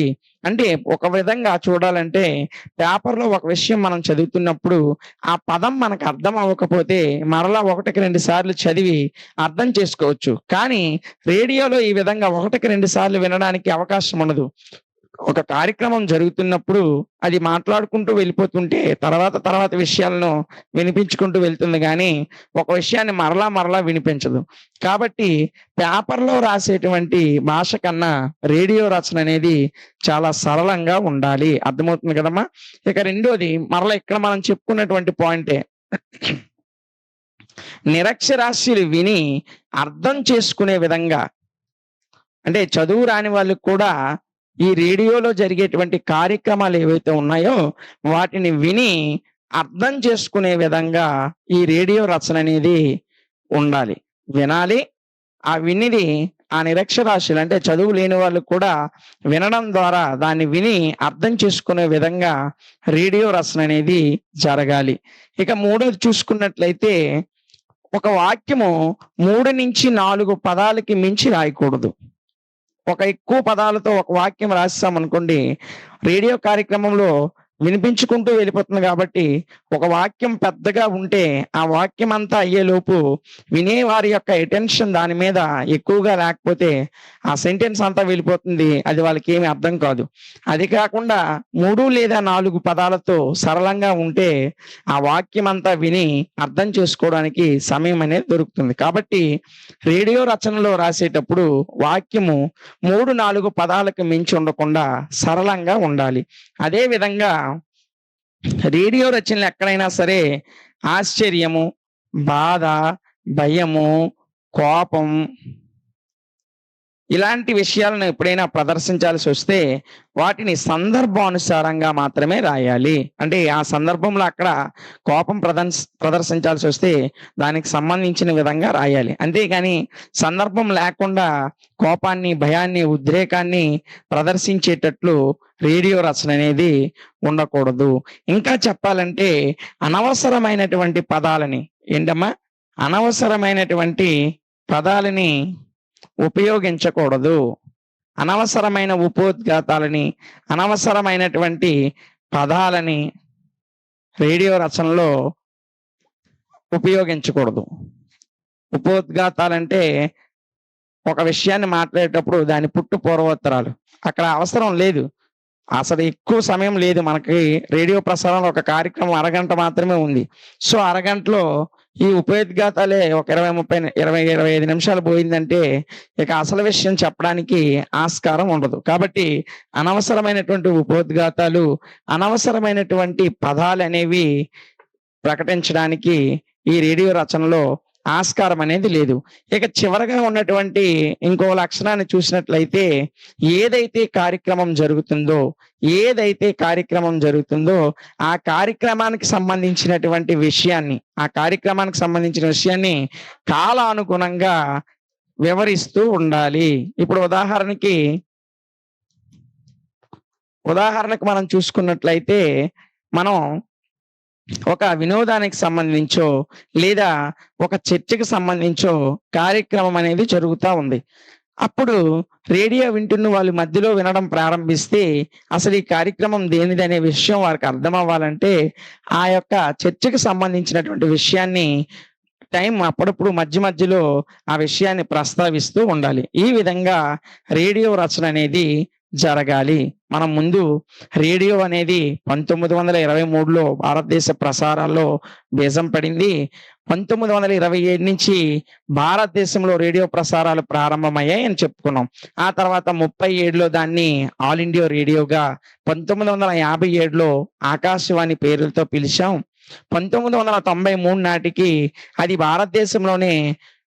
భారతదేశంలోనే కాకుండా ప్రపంచంలో ఉన్నటువంటి రేడియో వ్యవస్థల్లో ఒక ముఖ్యమైన వ్యవస్థగా ఆకాశవాణి కార్యక్రమం అనేది అభివృద్ధి చెందింది, అంత స్థాయికి వెళ్ళింది అని మనం చెప్పుకున్నాం.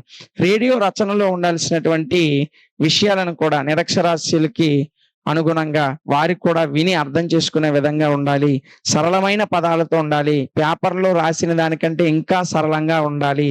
అదే విధంగా 3, 4 పదాలకు మించి పెద్ద పెద్ద వాక్యాలని రాయకూడదు. ఏదైతే కార్యక్రమం జరుగుతుందో దానికి సంబంధించినటువంటి సమాచారం కాలానుగుణంగా ప్రస్తావిస్తూ ఉండాలి అని ఆ రేడియో రచనకు సంబంధించినటువంటి వివిధ రకాలైనటువంటి లక్షణాల గురించి మనం విన్నాం. ఇదమ్మా రేడియో భాష ఏ విధంగా ఉండాలి, రేడియో రచనకు ఉండాల్సిన లక్షణాలు ఏ విధంగా ఉండాలనే విషయాన్ని మనం చూసాం.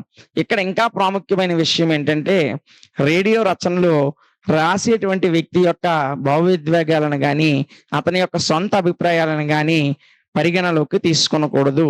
ఏ విషయాన్నైతే రాస్తున్నామో ఆ విషయానికి సంబంధించినటువంటి సమాచారాన్ని కూలంకషంగా గ్రహించి, అంటే మొత్తము సమాచారాన్ని, దానికి సంబంధించిన సమాచారం ఏదైతే ఉంటుందో దాన్ని వివరంగా గ్రహించాలి. అంటే ఉదాహరణకు ఒక రాజకీయ పార్టీ గురించి రాస్తున్నాం, లేదా ఒక వ్యవసాయ పంట గురించి రాస్తున్నాం.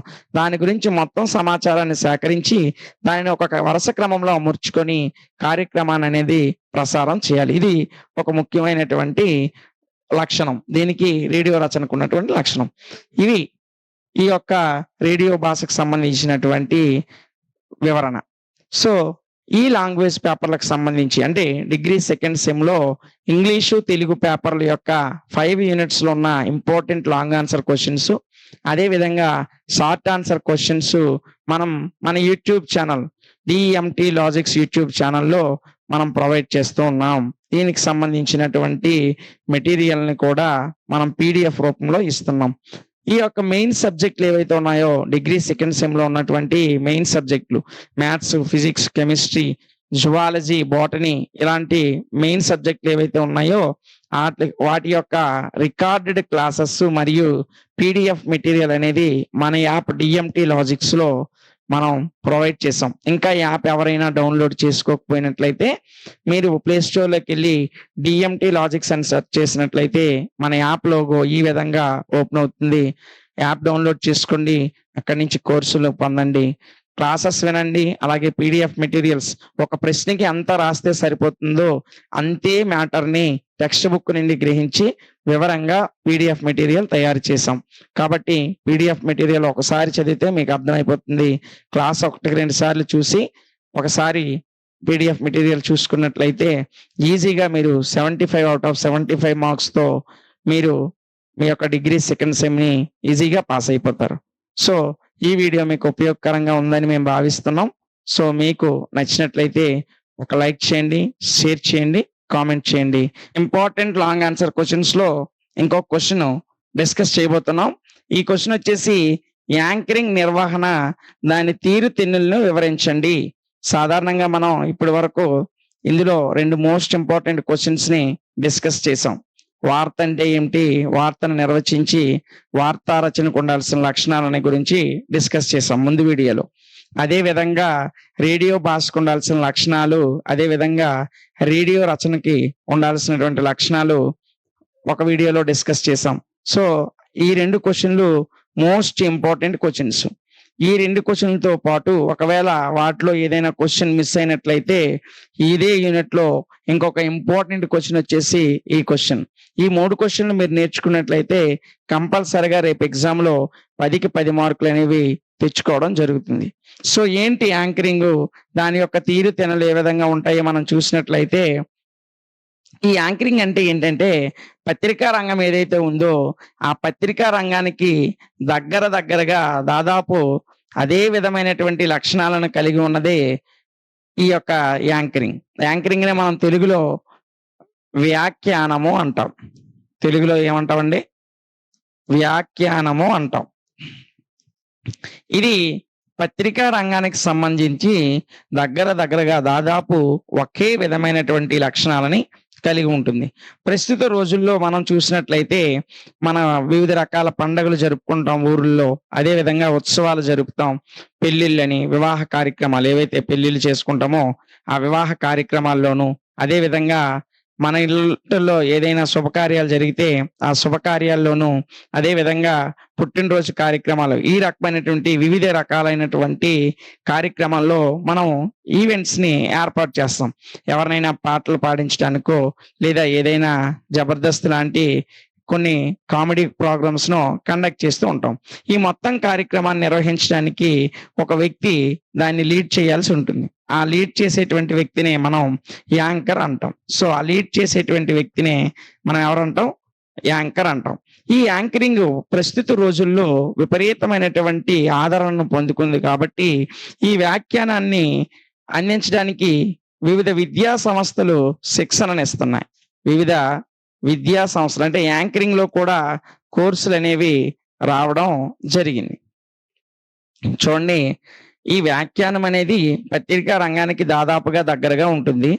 అయితే ప్రస్తుత రోజుల్లో ప్రతి సందర్భంలో అంటే మన ఇళ్లలో జరిగేటువంటి ప్రతి శుభకార్యాల్లో కూడా మనము ఎంటర్టైన్మెంట్ కోసం ఏవో ఒక కార్యక్రమాలు అనేవి పెడతాం. ఆ కార్యక్రమాలని మేనేజ్ చేయడానికి, ఆ కార్యక్రమాలను ముందుండి లీడ్ చేయడానికి అవసరమైనటువంటి వ్యక్తినే మనం యాంకర్ అంటాం. ఆ యాంకర్ చేసేటువంటి పని ఏదైతే ఉందో దాని యాంకరింగ్ తెలుగులో వ్యాఖ్యానము అని అంటాం. ఈ వ్యాఖ్యానము ప్రస్తుత రోజుల్లో చాలా ఆదరణ పొందింది. ఎక్కడ పడితే అక్కడ విరివిగా ఉపయోగపడుతుంది. దానికి కొంత క్రేజ్ వచ్చింది కనుక ఈ యాంకరింగ్ కి సంబంధించి వివిధ విద్యా సంస్థలు అనేవి శిక్షణనివ్వడం ప్రారంభించాయి. అయితే ఈ యాంకరింగ్ శిక్షణ తీసుకోవడం వల్ల ఆ నేర్చుకుంటున్నటువంటి అభ్యాసకుడు ఎవరైతే ఉన్నారో అంటే లెర్నర్, నేర్చుకునే వ్యక్తి ఎవరైతే ఉన్నారో వారికి వివిధ రకాలైనటువంటి ఉపయోగాలు, వివిధ రకమైనటువంటి లక్ష్యాలు ఆ వ్యక్తికి ఉంటాయి.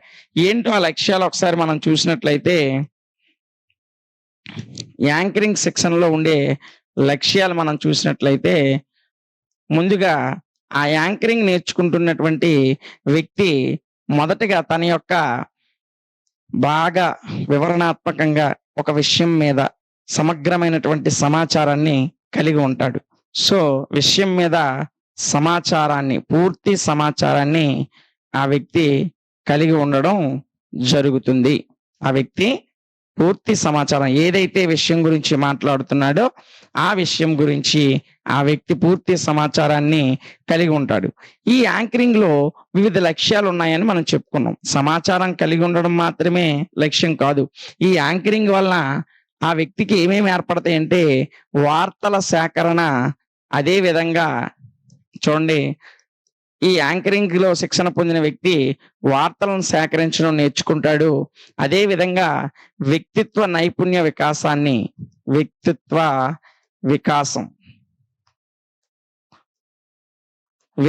వికాస నైపుణ్యాన్ని అభివృద్ధి చేసుకోవడం కూడా జరుగుతుంది. అంటే ఆ వ్యక్తికి దేని గురించి అయితే మాట్లాడుతున్నాడో దానికి సంబంధించిన సమాచారాన్ని సేకరించగలుగుతాడు. అదే విధంగా వ్యక్తిత్వ వికాసం, సో ఆ యొక్క వ్యక్తిత్వ వికాస నైపుణ్యాలు ఏవైతే ఉన్నాయో ఆ యొక్క వ్యక్తిత్వ వికాస నైపుణ్యాలను కూడా అభివృద్ధి చేసుకోవడం జరుగుతుంది. ఇది యాంకరింగ్ లో ఉన్నటువంటి మొదటి లక్ష్యం. సింపుల్ గా రాయండి, జనరల్ గా రాయండి. వార్తలను సేకరించడం, వ్యక్తిత్వ వికాసాన్ని అభివృద్ధి చేసుకోవడం ఈ యాంకరింగ్ శిక్షణలో ఉన్నటువంటి మొదటి లక్ష్యం. అదే విధంగా ఆ వ్యక్తికి కెమెరా రిహార్సల్స్ అంటే కెమెరా మీద ఏ విధంగా ఉండాలి, ఏ విధంగా ఎదురుగా చూస్తూ మాట్లాడాలి. ఎదురుగా మాట్లాడడం, ఒక ఇద్దరు ముగ్గురితో మాట్లాడడం పెద్ద కష్టమైన పని కాదు. సో కెమెరా ముందు అంతమంది చూస్తుండగా మాట్లాడడానికి కొంచెం గట్స్ ఉండాలి. సో దానివల్ల ఆ యొక్క యాంకరింగ్ లో శిక్షణ పొందుతున్న విద్యార్థికి లేదా ఆ నేర్చుకుంటున్న స్టూడెంట్ ఎవరైతే ఉన్నారో వాళ్ళకి కెమెరా రిహార్సల్స్ అనేవి అలవాటు పడతాయి. అదే విధంగా స్టూడియోలో లేదా అవుట్డోర్ షూటింగ్స్ జరగడం వల్ల, స్టూడియోలో కానీ బయట ఎక్కడైనా షూటింగ్స్ జరగడం వల్ల ఆ వ్యక్తి ఆ యొక్క కెమెరా రిహార్సల్ కి బాగా అలవాటు పడడానికి, అభివృద్ధి చెందడానికి ఈ యొక్క శిక్షణ ఉపయోగపడుతుంది. అర్థమవుతుంది కదమ్మా? ఇక మూడోది హోస్టింగ్ లక్షణాలు.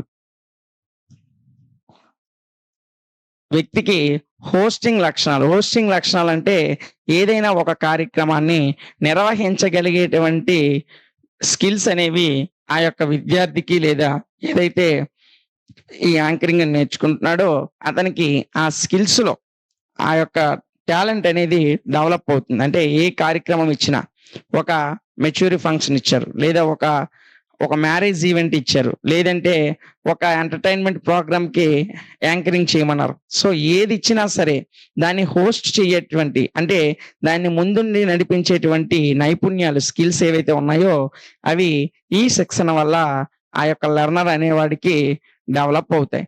ఇంకా మనం చూసుకున్నట్లయితే ఈ యొక్క శిక్షణ తీసుకున్న వ్యక్తి రిపోర్టర్ గా కూడా పని చేయగలడు. ఇప్పుడు టీవీలో వార్తలు అందించడానికి రిపోర్టర్స్ ఉంటారు.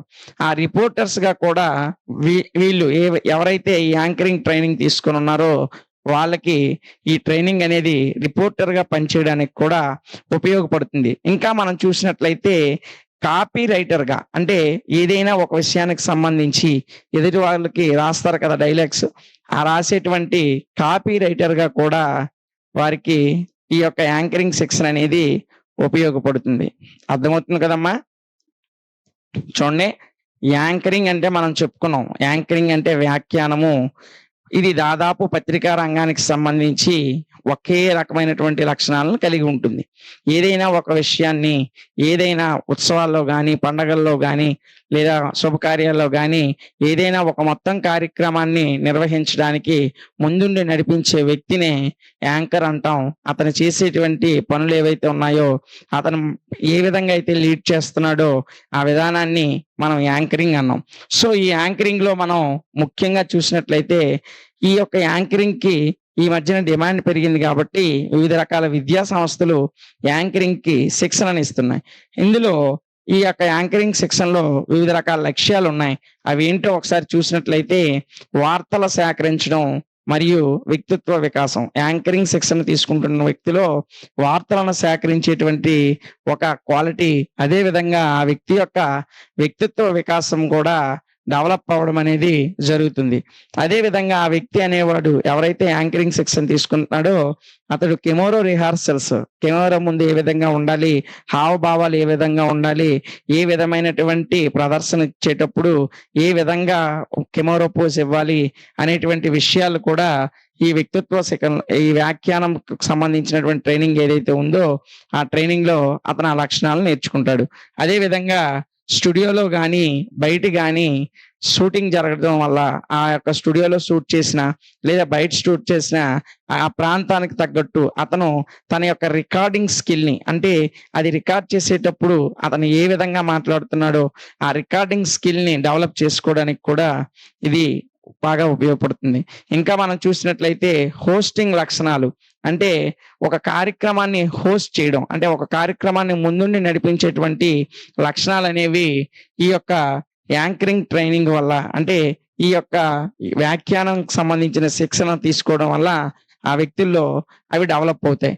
ఇంకా చూసినట్లయితే దీని యొక్క ప్రధాన లక్ష్యం ఏంటంటే రిపోర్టర్ గానైనా లేదా కాపీ రైటర్ గా కానీ, కాపీ రిపోర్టర్ కాదు, కాపీ రైటర్ గా అయినా ఆ యొక్క శిక్షణ తీసుకున్న వ్యక్తి కాపీ రైటర్ గానైనా తన యొక్క రంగంలో అద్భుతంగా రాణించగలుగుతాడు. ఈ విధమైనటువంటి రిపోర్టింగ్ శిక్షణలో ఆ వ్యక్తి రాణించడానికి అవకాశం ఉంటుంది. అయితే అందరూ యాంకర్ అవ్వాలని అనుకుంటారు. అయితే యాంకర్ అవ్వాలంటే ముఖ్యంగా ఆ వ్యక్తి బాగా మాట్లాడడం వస్తే సరిపోతుంది. బాగా మాట్లాడడం రావాలి. యాంకర్ అవ్వాలంటే ఫస్ట్ బాగా మాట్లాడడం రావాలి. ఎవరైతే బాగా మాట్లాడగలుగుతారో వారు మాత్రం, ఎందుకంటే యాంకరింగ్ డ్యూటీయే మాట్లాడడం. సో బాగా మాట్లాడడం వస్తే వాళ్ళు యాంకర్ అవ్వచ్చు. అయితే ఈ రంగంలో మంచి అభివృద్ధిని కనబరచాలంటే, మంచి స్థాయికి వెళ్ళాలంటే అందంగా మాట్లాడగలిగితే వారు మంచి స్థాయికి వెళ్ళగలుగుతారు. సో వారి మాట అందంగా ఉండాలి. విచ్చలవిడిగా ఏదో ఒక దుర్భాష మాట్లాడుతూ ఒక అందము, ఒక సరళి లేకుండా, ఒక మంచి గొంతు లేకుండా మాట్లాడితే ఆ యొక్క యాంకరింగ్ కి వినడానికి పెద్దగా ఇష్టపడరు ఎవరు. అదే ఆ వ్యక్తి అందంగా, వినడానికి వినసొంపుగా ఉండేటట్లు మాట్లాడితే వారి యొక్క యాంకరింగ్ ని వినడానికి ఎక్కువ మంది ఇష్టపడతారు. సో మాట్లాడడం రావాలి ఫస్ట్ గా. ఆ మాట ఏ విధంగా ఉండాలంటే అందంగా ఉండాలి. ఈ రోజుల్లో చాలా మంది టీవీల్లో కనిపించడానికి ఎక్కువ ఆతృత పడుతూ ఉంటారు. అయితే టీవీల్లో కనిపించాలి అంటే వ్యక్తులు వారికున్నటువంటి హావభావాలను గాని, వారు మాట్లాడే విధానాలను గాని కొద్దిగా సరిచేసుకొని వాళ్ళు బాగా మాట్లాడగలిగితే ఈ యాంకరింగ్‌లో మంచి స్థానానికి వాళ్ళు ఎళ్ళగలుగుతారు. ముఖ్యంగా మనం సాధారణంగా యాంకరింగ్‌కి బాగా మాట్లాడడం వస్తే సరిపోద్దనుకుంటాం. ఏదో కుటుంబంలో నలుగురు మధ్యనో, లేదా స్నేహితుల మధ్య నలుగురు మధ్యలో మాట్లాడడం అంటే పెద్ద కష్టం కాదు గానీ, ఇలా కెమెరా ముందు కొంతమంది కొన్ని వేల మంది ముందు లేనటువంటి ఒక ప్రదేశంలో మనది కాని వ్యక్తుల ముందు ఒక విషయం గురించి ధారాళంగా మాట్లాడాలంటే కొంచెం ఫీల్ అవ్వడం, సిగ్గు ఫీల్ అవ్వడము, లేదా కొంచెం బిడియానికి గురవ్వడం అంటే కొంచెం భయాందోళనకు గురవ్వడం లాంటివి జరుగుతుంటాయి. సో ఎంతమంది మధ్యలో ఉన్నా, ఎంతమంది కొత్త వ్యక్తుల మధ్య ఉన్నా సరే, ఒక విషయం గురించి అనర్గళంగా మాట్లాడగలిగితే, ఎలాంటి తప్పులు దొర్లకుండా, ఏ విధమైనటువంటి భయం గాని, బెరుకు గాని లేకుండా మాట్లాడగలిగితే అలాంటి వాళ్ళు ఈ యాంకరింగ్ వృత్తిలో రాణించగలుగుతారు. అయితే ఈ యాంకరింగ్ వృత్తికి ఒక వ్యక్తి యాంకర్ అవ్వాలంటే ఆ వ్యక్తి కొన్ని లక్షణాలను కలిగి ఉండాలి. కొన్ని ఇందాకల చెప్పుకున్నవి లక్ష్యాలమ్మా. ఇప్పుడు చెప్పుకుంటున్నవి లక్షణాలు. తీరుతెన్నులు అంటే లక్షణాలు తల్లి. అర్థమవుతుంది కదమ్మా! లక్షణాలను. సో ఈ ఈ యాంకరింగ్ అనేది మరీ అంత కష్టం కాదు. అలాగని మరీ అంత సులభము కాదు. ముఖ్యంగా యాంకరింగ్ అంటే మాట్లాడడం వస్తే సరిపోతుంది అనుకుంటే అది పొరపాటే. కాబట్టి యాంకరింగ్ అనేది మనం అనుకున్నంత కష్టము కూడా కాదు. అదే విధంగా కంటితో చూసినంత సులభము కూడా కాదు. ఇందులో కూడా చాలా సమస్యలుంటాయి. మాట్లాడడము వస్తే సరిపోదు. ఆ మాట ఏ విధంగా ఉండాలి? ఆ మాట ఏ స్థాయిలో ఉండాలి? ఏ రకమైనటువంటి భాషను ఉపయోగించాలి? ఏ విధంగా ఎదుటివారిని ఆకట్టుకోగలగాలి? ఎంతవరకు మాట్లాడాలి? ఎంతవరకు మాట్లాడకూడదు? ఏ స్థాయి వరకు మాట్లాడాలి? ఏ స్థాయి దాటి మాట్లాడకూడదు? ఇలాంటి అనేకమైన విషయాలు ఈ యాంకరింగ్‌లో ముడిపడి ఉంటాయి. సో, ఒక వ్యక్తి ఒక విషయం గురించి మాట్లాడాలి అంటే ఆ వ్యక్తి ఆ యాంకరింగ్ చేయడం అనేది మరీ అంత కష్టము కాదు. మరీ అంత సులభము కాదు. నేర్చుకొని ఏ పదాలు మాట్లాడాలో, ఏ భాష మాట్లాడాలో అవగాహన కలిగి ఉంటే యాంకరింగ్ కష్టం కాదు. అలాగని భాష మీద పట్టు లేకుండా, ధైర్యం లేకుండా మాట్లాడేయడం అంత సులభము కూడా కాదు. ఇది యాంకరింగ్‌కి ఉన్నటువంటి మొదటి లక్షణం. యాంకరింగ్ అనేది మరీ అంత కష్టము కాదు. మరీ అంత సులభము కాదు. అర్థమవుతుంది కదమ్మా! ఇందులో ముఖ్యంగా 4 లక్షణాలు ఉంటాయి. ముఖ్యంగా ఎన్ని లక్షణాలు ఉంటాయండి? 4 లక్షణాలు ఉంటాయి. ఈ 4 లక్షణాలు ఉంటే వారు యాంకరింగ్‌లో బాగా రాణించగలుగుతారు. అదేంటంటే ఇందాకల చెప్పుకున్నట్లు బాగా మాట్లాడగలగడం. బాగా మాట్లాడగలగడం. ఏదైనా విషయం గురించి ఎలాంటి తప్పులు లేకుండా, ఎలాంటి బెరుకు లేకుండా తొందరగా గాని, లేదా నెమ్మదిగా గాని, అత్యధిక ఎక్కువ గొంతుతో గాని, అతి తక్కువ గొంతుతో గాని, ఇలా బ్యాలెన్స్ ఇలాంటి అప్స్ అండ్ డౌన్స్ లేకుండా ఒక వ్యక్తి ఒక విషయాన్ని ఒక సరళమైనటువంటి భాషలో, ఒక మంచి పిచ్‌లో అంటే ఒక మంచి స్థాయిలో ఆ విషయం గురించి ఎంత కావాలో అంతవరకు అనర్గళంగా మాట్లాడడాన్ని బాగా మాట్లాడడం అంటారు. సో, యాంకరింగ్‌లో రాణించాలంటే ఉండాల్సినటువంటి మొదటి క్వాలిటీ ఏంటంటే బాగా మాట్లాడగలగటం. రెండోది అర్థమవుతుంది కదమ్మా! రెండోది భాష మీద దేని మీదమ్మా?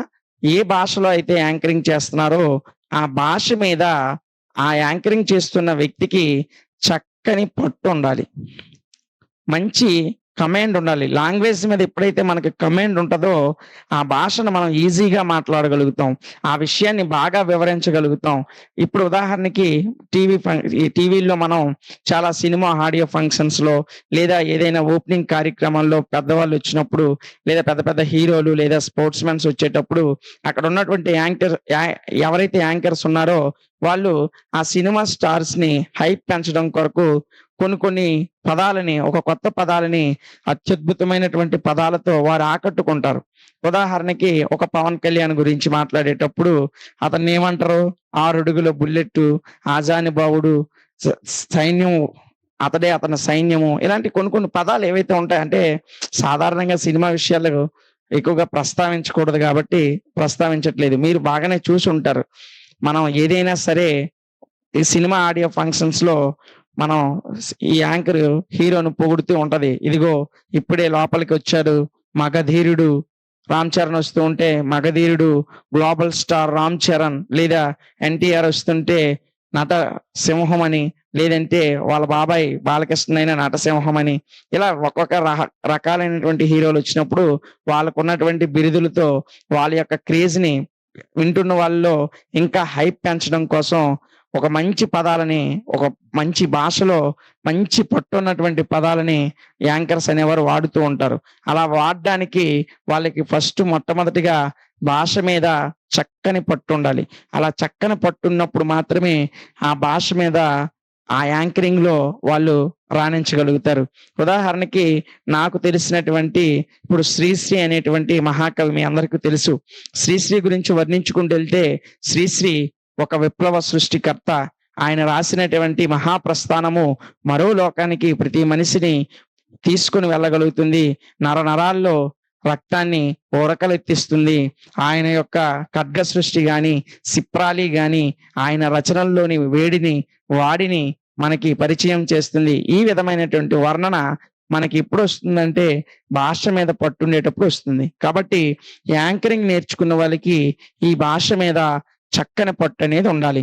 ఇక మూడో విషయం ఏంటంటే సరైనటువంటి సందర్భంలో, అంటే ఎక్కువ మాట్లాడుతుంటే ఎవరికైనా బోర్ కొడుతూ ఉంటది. అలా బోర్ కొట్టకుండా సందర్భానుసారంగా మధ్యలో సామెతలు గాని, చిన్న చిన్న జోకులు గాని, సెటైర్స్ గాని, చనుకులు అంటాం. చెనుకులు అంటే సెటైర్స్ అమ్మ. సామెతలు గాని, చెనుకులు గాని, చలోక్తులను గాని విసురుతూ ఉండాలి. అలా విసురుతూ ఉంటే వినే వాళ్ళకి కాసంత ఆసక్తిగా ఉంటుంది. అంటే మధ్య మధ్యలో సందర్భానుసారంగా ఉదాహరణలు చెప్పడం, సందర్భానుసారంగా సామెతలు చెప్పడం, సందర్భానుసారంగా చలోక్తులు సెటైర్స్ వేయడం, లేదంటే ఒక కామెడీ జోక్స్ వేయడం. ఆ సందర్భానికి సెట్ అయ్యేటట్టు, అసందర్భంగా దానికి సెట్ కాని జోకులు వేస్తే ఆ యాంకరింగ్ దరిద్రంగా ఉంటుంది. సో అది బాగుండాలంటే ఆ సందర్భానికి తగ్గ ఉదాహరణ చెప్పగలగాలి, లేదా ఆ సందర్భానికి సంబంధించినటువంటి ఒక సెటైర్ వేయగలగాలి, లేదా ఇప్పుడు ఒక సందర్భానికి సంబంధించినటువంటి చలోక్తులు ఏవైతే ఉన్నాయో ఆ చలోక్తులను వేయగలగాలి. ఇప్పుడు అది బాధాకరమైన సంబంధం ఒక సంఘటన అయితే అక్కడికి వెళ్ళి జోక్ చెప్పామనుకో దరిద్రంగా ఉంటుంది, వినేవాళ్ళకి కొట్టాలనిపిస్తుంది. అది ఒక సంతోషకరమైనది అనుకో, అక్కడ ఒక బాధాకరమైనటువంటి సామెత చెప్పామనుకో వినేవాళ్ళకి ఇక్కడ జరుగుతున్నది ఏంటి, మీరు మాట్లాడుతున్నది ఏంటి అన్నట్టు ఉంటుంది. కాబట్టి ఆ సందర్భానికి తగ్గట్టు సామెతలను, చలోక్తుల్ని, చెనుకుల్ని వేయడానికి భాష మీద పట్టు ఉండాలి. దీనికి కూడా ముఖ్య కారణం భాష మీద పట్టు ఉండడమే. ఇలా భాష వాక్యాన్ని చేస్తున్నప్పుడు, అంటే యాంకరింగ్ చేస్తున్నప్పుడు సందర్భానుసారంగా సామెతలు, చలోక్తులు, ఉదాహరణలు ఆ సందర్భానికి తగ్గట్టు వేస్తూ ఉండాలి. ఇంకా చూసినట్లయితే సభా పిరికితనం. కొంతమందికి స్టేజ్ ఫియర్ ఉంటుందమ్మా. అంటే నలుగురిలో మాట్లాడాలంటే కొంచెం ఒక విధమైనటువంటి భయం ఉంటుంది. ఆ భయం లేకుండా ధైర్యంగా మాట్లాడగలగాలి.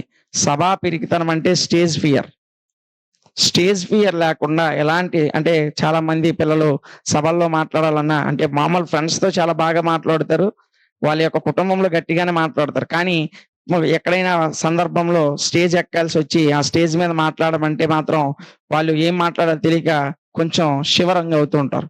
ఇలాంటి సభా పిరికితనం లేకుండా, స్టేజ్ ఫియర్ లేకుండా ధైర్యంగా మాట్లాడగలగాలి. ఈ 4 లక్షణాలు ఎవరిలో అయితే పుష్కలంగా ఉంటాయో వారు యాంకరింగ్ లో బాగా రాణించగలుగుతారు. అర్థమవుతుంది కదమ్మా? యాంకరింగ్ అనేది అంత కష్టమైన పని కాదు, అదే విధంగా అంత సులభమైనటువంటి పని కూడా కాదు. యాంకరింగ్ చేయాలంటే ముందు వారికి బాగా మాట్లాడగలగడం రావాలి. అంటే మధ్యలో మాట్లాడుతుంటే ఏ పదాలు ఎతుక్కోకూడదు. సో భాష అనర్గళంగా మాట్లాడగలగాలి. 2, భాష మీద చక్కని కమాండ్ ఉండాలి. అంటే ఇప్పుడు ఉదాహరణకి తెలుగులో యాంకరింగ్ చేస్తే తెలుగులో ఒక పదానికి 2-3 పదాల అర్థాలు ఉంటాయి. పర్యాయ పదాలని, నానార్థాలని. దానికి సంబంధించిన ఆ పదాన్ని జాతీయంగా ఎప్పుడు వాడతాం, ఈ సందర్భానికి సంబంధించి సామెతలు కానీ, ఇలా లాంగ్వేజ్ లో ఉన్నటువంటి వివిధ రకాల ప్రక్రియలన్నీ కూడా ఆ వ్యక్తికి తెలిసి ఉండాలి. అప్పుడే భాష మీద మంచి కమాండ్ ఉన్నప్పుడే యాంకరింగ్ లో రాణించగలుగుతారు. అదే విధంగా మంచి సామెతలు, అదే చలోక్తులు, చెనుకులు, సందర్భానుసారమైనటువంటి ఉదాహరణలు ఆ యొక్క మధ్యలో మనం చూస్తూ ఉంటే సుమ, మీరు ఆడపిల్లలు ఈటీవీలో బోల్డెన్ని కార్యక్రమాలకు సుమ యాంకరింగ్ చేస్తూ ఉంటుంది. అలాగే చాలా సినిమా ఫంక్షన్లకు కూడా యాంకరింగ్ చేస్తుంటుంది. మధ్య మధ్యలో ఎవరినైనా ఇన్వైట్ చేసి వారితో మాట్లాడేటప్పుడు మధ్య మధ్యలో సెటైర్లు ఆమె వేయడం గాని, లేదా పెద్ద వ్యక్తులైతే వారికి సందర్భానికి సంబంధించినటువంటి కొన్ని హాస్యాస్పదమైనటువంటి మాటలు మాట్లాడి అక్కడ వింటున్న వాళ్ళు ఆడియన్స్ అందరిలో కూడా ఒక రకమైన ఉత్సాహాన్ని తీసుకొని వస్తుంది. సో అది బెస్ట్ ఎగ్జాంపుల్. అదే విధంగా సభా పిరికితనం లేకుండా ధైర్యంగా మాట్లాడగలాలి. ఇలా సభా పిరికితనం లేకుండా ధైర్యంగా మాట్లాడడం వలన మనకి ఫస్ట్ ఏంటంటే స్టేజ్ ఫియర్ ఉండకూడదు. స్టేజ్ ఫియర్ ఉంది అంటే 10 మందిలో ఆ వ్యక్తి పైకెళ్ళి మాట్లాడలేడు. ఈ స్టేజ్ ఫియర్ ఉన్నటువంటి వ్యక్తి యాంకరింగ్‌కి పనికిరాడు. కాబట్టి యాంకరింగ్ రావాలి అంటే, ఒక వ్యక్తి యాంకరింగ్‌లో రాణించాలి అంటే ముందు స్టేజ్ ఫియర్ పోగొట్టుకొని ధైర్యంగా 10 మందిలో స్టేజ్ మీద లేదా సభల్లోనూ, సమావేశాల్లోనూ అనేకమైనటువంటి చర్చల్లోనూ మాట్లాడగలగాలి. ఈ 4 లక్షణాలు ఎవరిలో పుష్కలంగా ఉంటాయో వారు ఈ యాంకరింగ్ వృత్తిలో రాణించగలుగుతారు. అయితే ఎలా మొదలుపెట్టాలి? ఎలా మొదలుపెట్టాలి? ఇది చివరి విషయం. బాగా నేర్చుకునే ఒక ముఖ్యమైన విషయం ఏంటంటే ఎలా మొదలుపెట్టాలి? యాంకరింగ్ అనేది ఎలా మొదలుపెట్టాలంటే ముందుగా చిన్న చిన్న విషయాలతో యాంకరింగ్ అనేది స్టార్ట్ చేయాలి. చిన్న చిన్న ఫంక్షన్స్ అంటే మన కుటుంబంలో జరిగినటువంటి బర్త్‌డే ఫంక్షన్స్ గానీ, లేదా మెచ్యూర్ ఫంక్షన్స్ గానీ, లేదంటే ఈ వెడ్డింగ్ ఫంక్షన్స్‌లో యాంకరింగ్ మొదలుపెట్టినట్లయితే మనం కుటుంబంలోనే ఉన్న వ్యక్తుల యొక్క ప్రశంసలు పొందుకోగలుగుతాం. అదే విధంగా మనకి యాంకరింగ్‌లో ఏ విధమైనటువంటి సమస్యలు తలెత్తున్నాయి, ఎక్కడ మాట్లాడగలుగుతున్నాం, ఎలాంటి సందర్భాల్లో మాట్లాడలేకపోతున్నాం అనే విషయాలని స్టార్టింగ్ స్టేజ్‌ల్లోనే తెలుసుకోవడానికి అవకాశం ఉంటుంది. అదే విధంగా స్కూల్‌లో లేదంటే కాలేజెస్‌లో పిల్లలు ఏవైనా సెమినార్స్ గానీ, ఏవైనా కొన్ని కార్యక్రమాలు స్కూల్‌లో జరుగుతున్నప్పుడు అక్కడ యాంకరింగ్ చేయడం వలన మనకి యాంకరింగ్‌లో ఉన్నటువంటి లోటుపాట్లు తెలియడమే కాకుండా వాటిని సరిచేసుకొని ముందుకు వెళ్ళడానికి అవకాశం ఉంటుంది. సో, యాంకరింగ్ వృత్తిలో పైకి రావాలి అనుకుంటే స్టార్టింగ్ స్టేజ్‌లో ఎలా మొదలుపెట్టాలంటే చిన్న ఫంక్షన్‌లో, చిన్న కార్యక్రమాల్లో మొదలుపెట్టి అంచెలంచెలుగా ఉన్నటువంటి వారి యొక్క లోపాలు ఏవైతే ఉన్నాయో ఆ లోపాలను సవరించుకుంటూ వాటన్నింటిని ఫుల్‌ఫిల్ చేసుకొని ఒక మంచి కమాండ్ బాస్ మీద తెచ్చుకొని ఒక మంచి ఒక కాన్ఫిడెన్స్‌తో టీవీ రంగంలోకి అడుగుపెట్టినట్లయితే టీవీలో అవ్వచ్చు, లేదంటే సినిమా రంగం అవ్వచ్చు.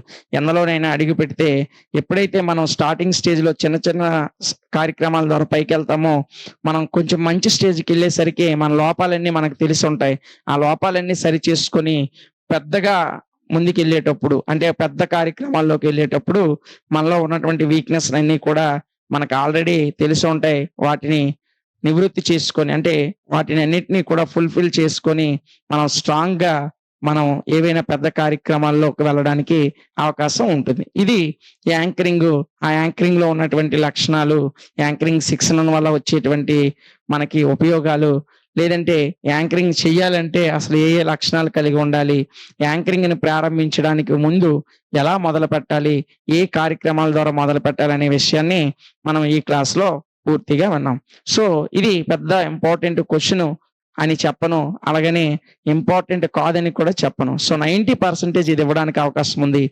దీనికి ముందు డిస్కస్ చేసినటువంటి 2 క్వెషన్స్ కూడా 100/100% రావడానికి ఎక్కువ అవకాశం ఉంది. ఆ 2 మిస్ అయితే థర్డ్ ప్లేస్‌లో ఈ క్వెషన్ కంపల్సరీగా వస్తుంది. ఈ 3 క్వెషన్‌లు మీరు నేర్చుకున్నట్లయితే ఈ యూనిట్ నుండి 10 మార్క్స్ అనేవి మీకు గ్యారంటీగా వస్తాయి. ఇంతకు ముందు వీడియోలో మనం ఈ థర్డ్ యూనిట్ లో ఉన్నటువంటి important long answer questions discuss చేసాం. ఇప్పుడు షార్ట్ ఆన్సర్ క్వశ్చన్స్ ఏంటో ఒకసారి చూద్దాం. ఇందులో ఎక్కువ సార్లు ఎగ్జామినేషన్ లో ఇచ్చినటువంటి క్వశ్చన్ వచ్చేసి పాడ్కాస్ట్ రేడియో గురించి రాయండి. ఈ ప్రశ్న పాడ్కాస్ట్ రేడియో గురించి, పాడ్కాస్ట్ హార్డ్వేర్ గురించి ఖచ్చితంగా వాడు పాడ్కాస్ట్ రేడియో గురించి రాయమన్నా, పాడ్కాస్ట్ రేడియో హార్డ్వేర్ గురించి రాయమన్నా ఇదే క్వశ్చన్ ఆన్సర్ని మీరు రాస్తారు. ఈ question number of times exam లో ఇచ్చాడు. ఈ క్వశ్చన్ జాగ్రత్తగా మీరు వింటే ఇక్కడే వచ్చేస్తుంది. కేవలం ఒక 5 పాయింట్స్ ఉంటాయి. ఈ 5 పాయింట్స్ రాస్తే మీకు ఎగ్జామ్ లో 5 మార్క్స్ గ్యారంటీగా వస్తాయి. ఈ పాడ్కాస్ట్ రేడియో యొక్క హార్డ్వేర్ అనేది ఇందులో అత్యంత ప్రాథమికమైనటువంటి పాడ్కాస్ట్ రేడియోకి సంబంధించిన హార్డ్వేర్ లో అత్యంత ప్రాథమిక పరికరాలు 2 ఉంటాయి. ఆ పరికరాలు ఏంటంటే ఒకటి కంప్యూటర్,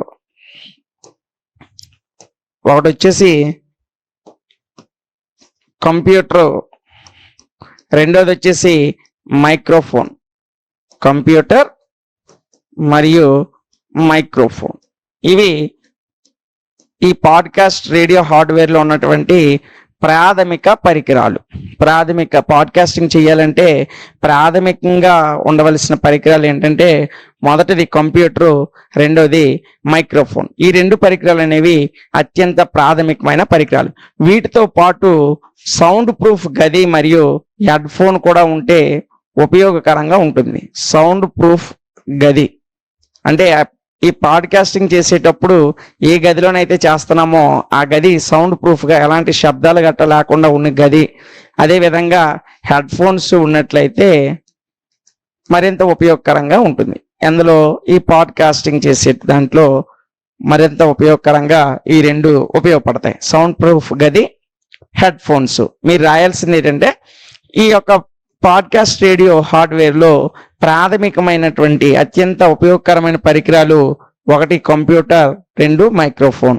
ఈ పాడ్కాస్టింగ్లో సౌండ్ ప్రూఫ్ గది మరియు హెడ్ ఫోన్స్ కూడా ఉన్నట్లయితే మరింత ఉపయోగకరంగా ఉంటుందని రాస్తారు. ఇదొక పాయింట్, అదొక పాయింట్. ఇక రెండోది, ఈ పాడ్కాస్టింగ్ చేసేటప్పుడు రికార్డింగ్ లేదా మీరు స్ట్రీమింగ్ అప్లికేషన్, రికార్డింగ్ లేదా ఈ స్ట్రీమింగ్ అప్లికేషన్ అనేది డౌన్లోడ్ చేసుకోవడం అనేది చేయాలి. మీరు రాసేది ఏం రాస్తారంటే ఈ పాడ్కాస్టింగ్లో రికార్డింగ్ లేదా స్ట్రీమింగ్ అప్లికేషన్ డౌన్లోడ్ చేయబడి ఉంటుంది. ఇందుకు ఏదైనా వీడియోని రికార్డ్ చేయడానికి లేదా ఒక లైవ్ స్ట్రీమ్ లాంటివి చేయాలి అంటే ఈ యొక్క అప్లికేషన్స్ అనేవి మనకి కంప్యూటర్లో ఉండాలి. సో మొదటిగా కంప్యూటర్, మైక్రోఫోన్ ఉండాలి. ఇంకా అదనంగా సౌండ్ ప్రూఫ్ గది, హెడ్ ఫోన్స్ ఉంటే ఇంకా ఉపయోగకరంగా ఉంటుంది. ఈ ప్రాసెస్లో మనకి ఏమి ఇన్స్టాల్ చేయబడి ఉంటాయంటే రికార్డింగ్ లేదా స్ట్రీమింగ్, రికార్డింగ్ అప్లికేషన్ అయినా లేదా స్ట్రీమింగ్ అప్లికేషన్ అయినా డౌన్లోడ్ చేయబడి ఉంటుంది. ఇందులో మనకి అర్థమవుతుంది కదమ్మా, ఈ స్ట్రీమింగ్లో మనం ఏదైనా వీడియో లైవ్ స్ట్రీమింగ్ చేయాలన్నా లేదా ఏదైనా వీడియో రికార్డెడ్ క్లాసెస్ కానీ రికార్డ్ చేసి మనం పంపించాలంటే, ఈ పాడ్కాస్టింగ్ రేడియోలో పంపించాలంటే ఈ అప్లికేషన్ అనేది అది రికార్డింగ్ అప్లికేషన్ అవనియండి, స్ట్రీమింగ్ అప్లికేషన్ అవనియండి, అది చాలా ఉపయోగకరంగా ఉంటుంది. అర్థమవుతుంది కదా. ఈ పాడ్కాస్టింగ్ కోసం మైక్రోఫోన్స్ ఏవైతే ఉన్నాయో ఈ మైక్రోఫోన్స్ అనేవి యూఎస్బితో ఒకదానికొకటి కలపబడి ఉంటాయి. యూఎస్బి డివైస్తో మనకి ఈ పాడ్కాస్టింగ్ అర్థమవుతుంది కదా. ఈ యూఎస్బిని ఉపయోగించి ఈ మైక్రోఫోన్స్ అనేటువంటివి కనెక్ట్ చేయబడి ఉంటాయి. మొదటిది ఏంటంటే అప్లికేషన్ డౌన్లోడ్ చేసుకోవాలి. ఏ అప్లికేషను? రికార్డింగ్ అప్లికేషను లేదా స్ట్రీమింగ్ అప్లికేషను. ఈ అప్లికేషన్ డౌన్లోడ్ అయిన తర్వాత లేదా ఇన్స్టాల్ అయిన తర్వాత ఏవైతే మైక్రోఫోన్స్ ఉన్నాయో ఈ మైక్రోఫోన్స్ అన్ని కూడా మన దగ్గర ఉన్నటువంటి యూఎస్బిని ఉపయోగించి మైక్రోఫోన్స్ అన్ని కూడా కనెక్ట్ చేయడం జరుగుతుంది. ఈ పాడ్కాస్టింగ్ లో 2 లేదా అంతకంటే ఎక్కువ మంది కానీ పాల్గొన్నట్లయితే వారందరికీ కూడా ప్రతి ఒక్కరికి ఒక మైక్రోఫోన్ అనేది అవసరం అవుతుంది. ప్రతి ఒక్కరికి మైక్రోఫోన్ ఇవ్వాలి. ఎంతమంది పాడ్కాస్టింగ్ లో పాల్గొంటే వారందరికీ కూడా మైక్రోఫోన్ అనేది అవసరం అవుతుంది. సో వీరు ఉపయోగించిన ప్రతి మైక్రోఫోన్ ని యూఎస్బి ఆడియో ఇంటర్ఫేస్ అనే దానితో మనం కనెక్ట్ చేస్తాం. చూడండి, సాధారణంగా ఉన్నటువంటి మైక్రోఫోన్ ని దేంతో కనెక్ట్ చేస్తామంటే యూఎస్బిని ఉపయోగించి కనెక్ట్ చేస్తాం.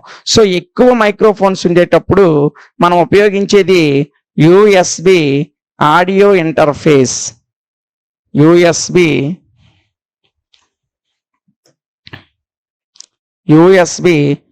Audio interface.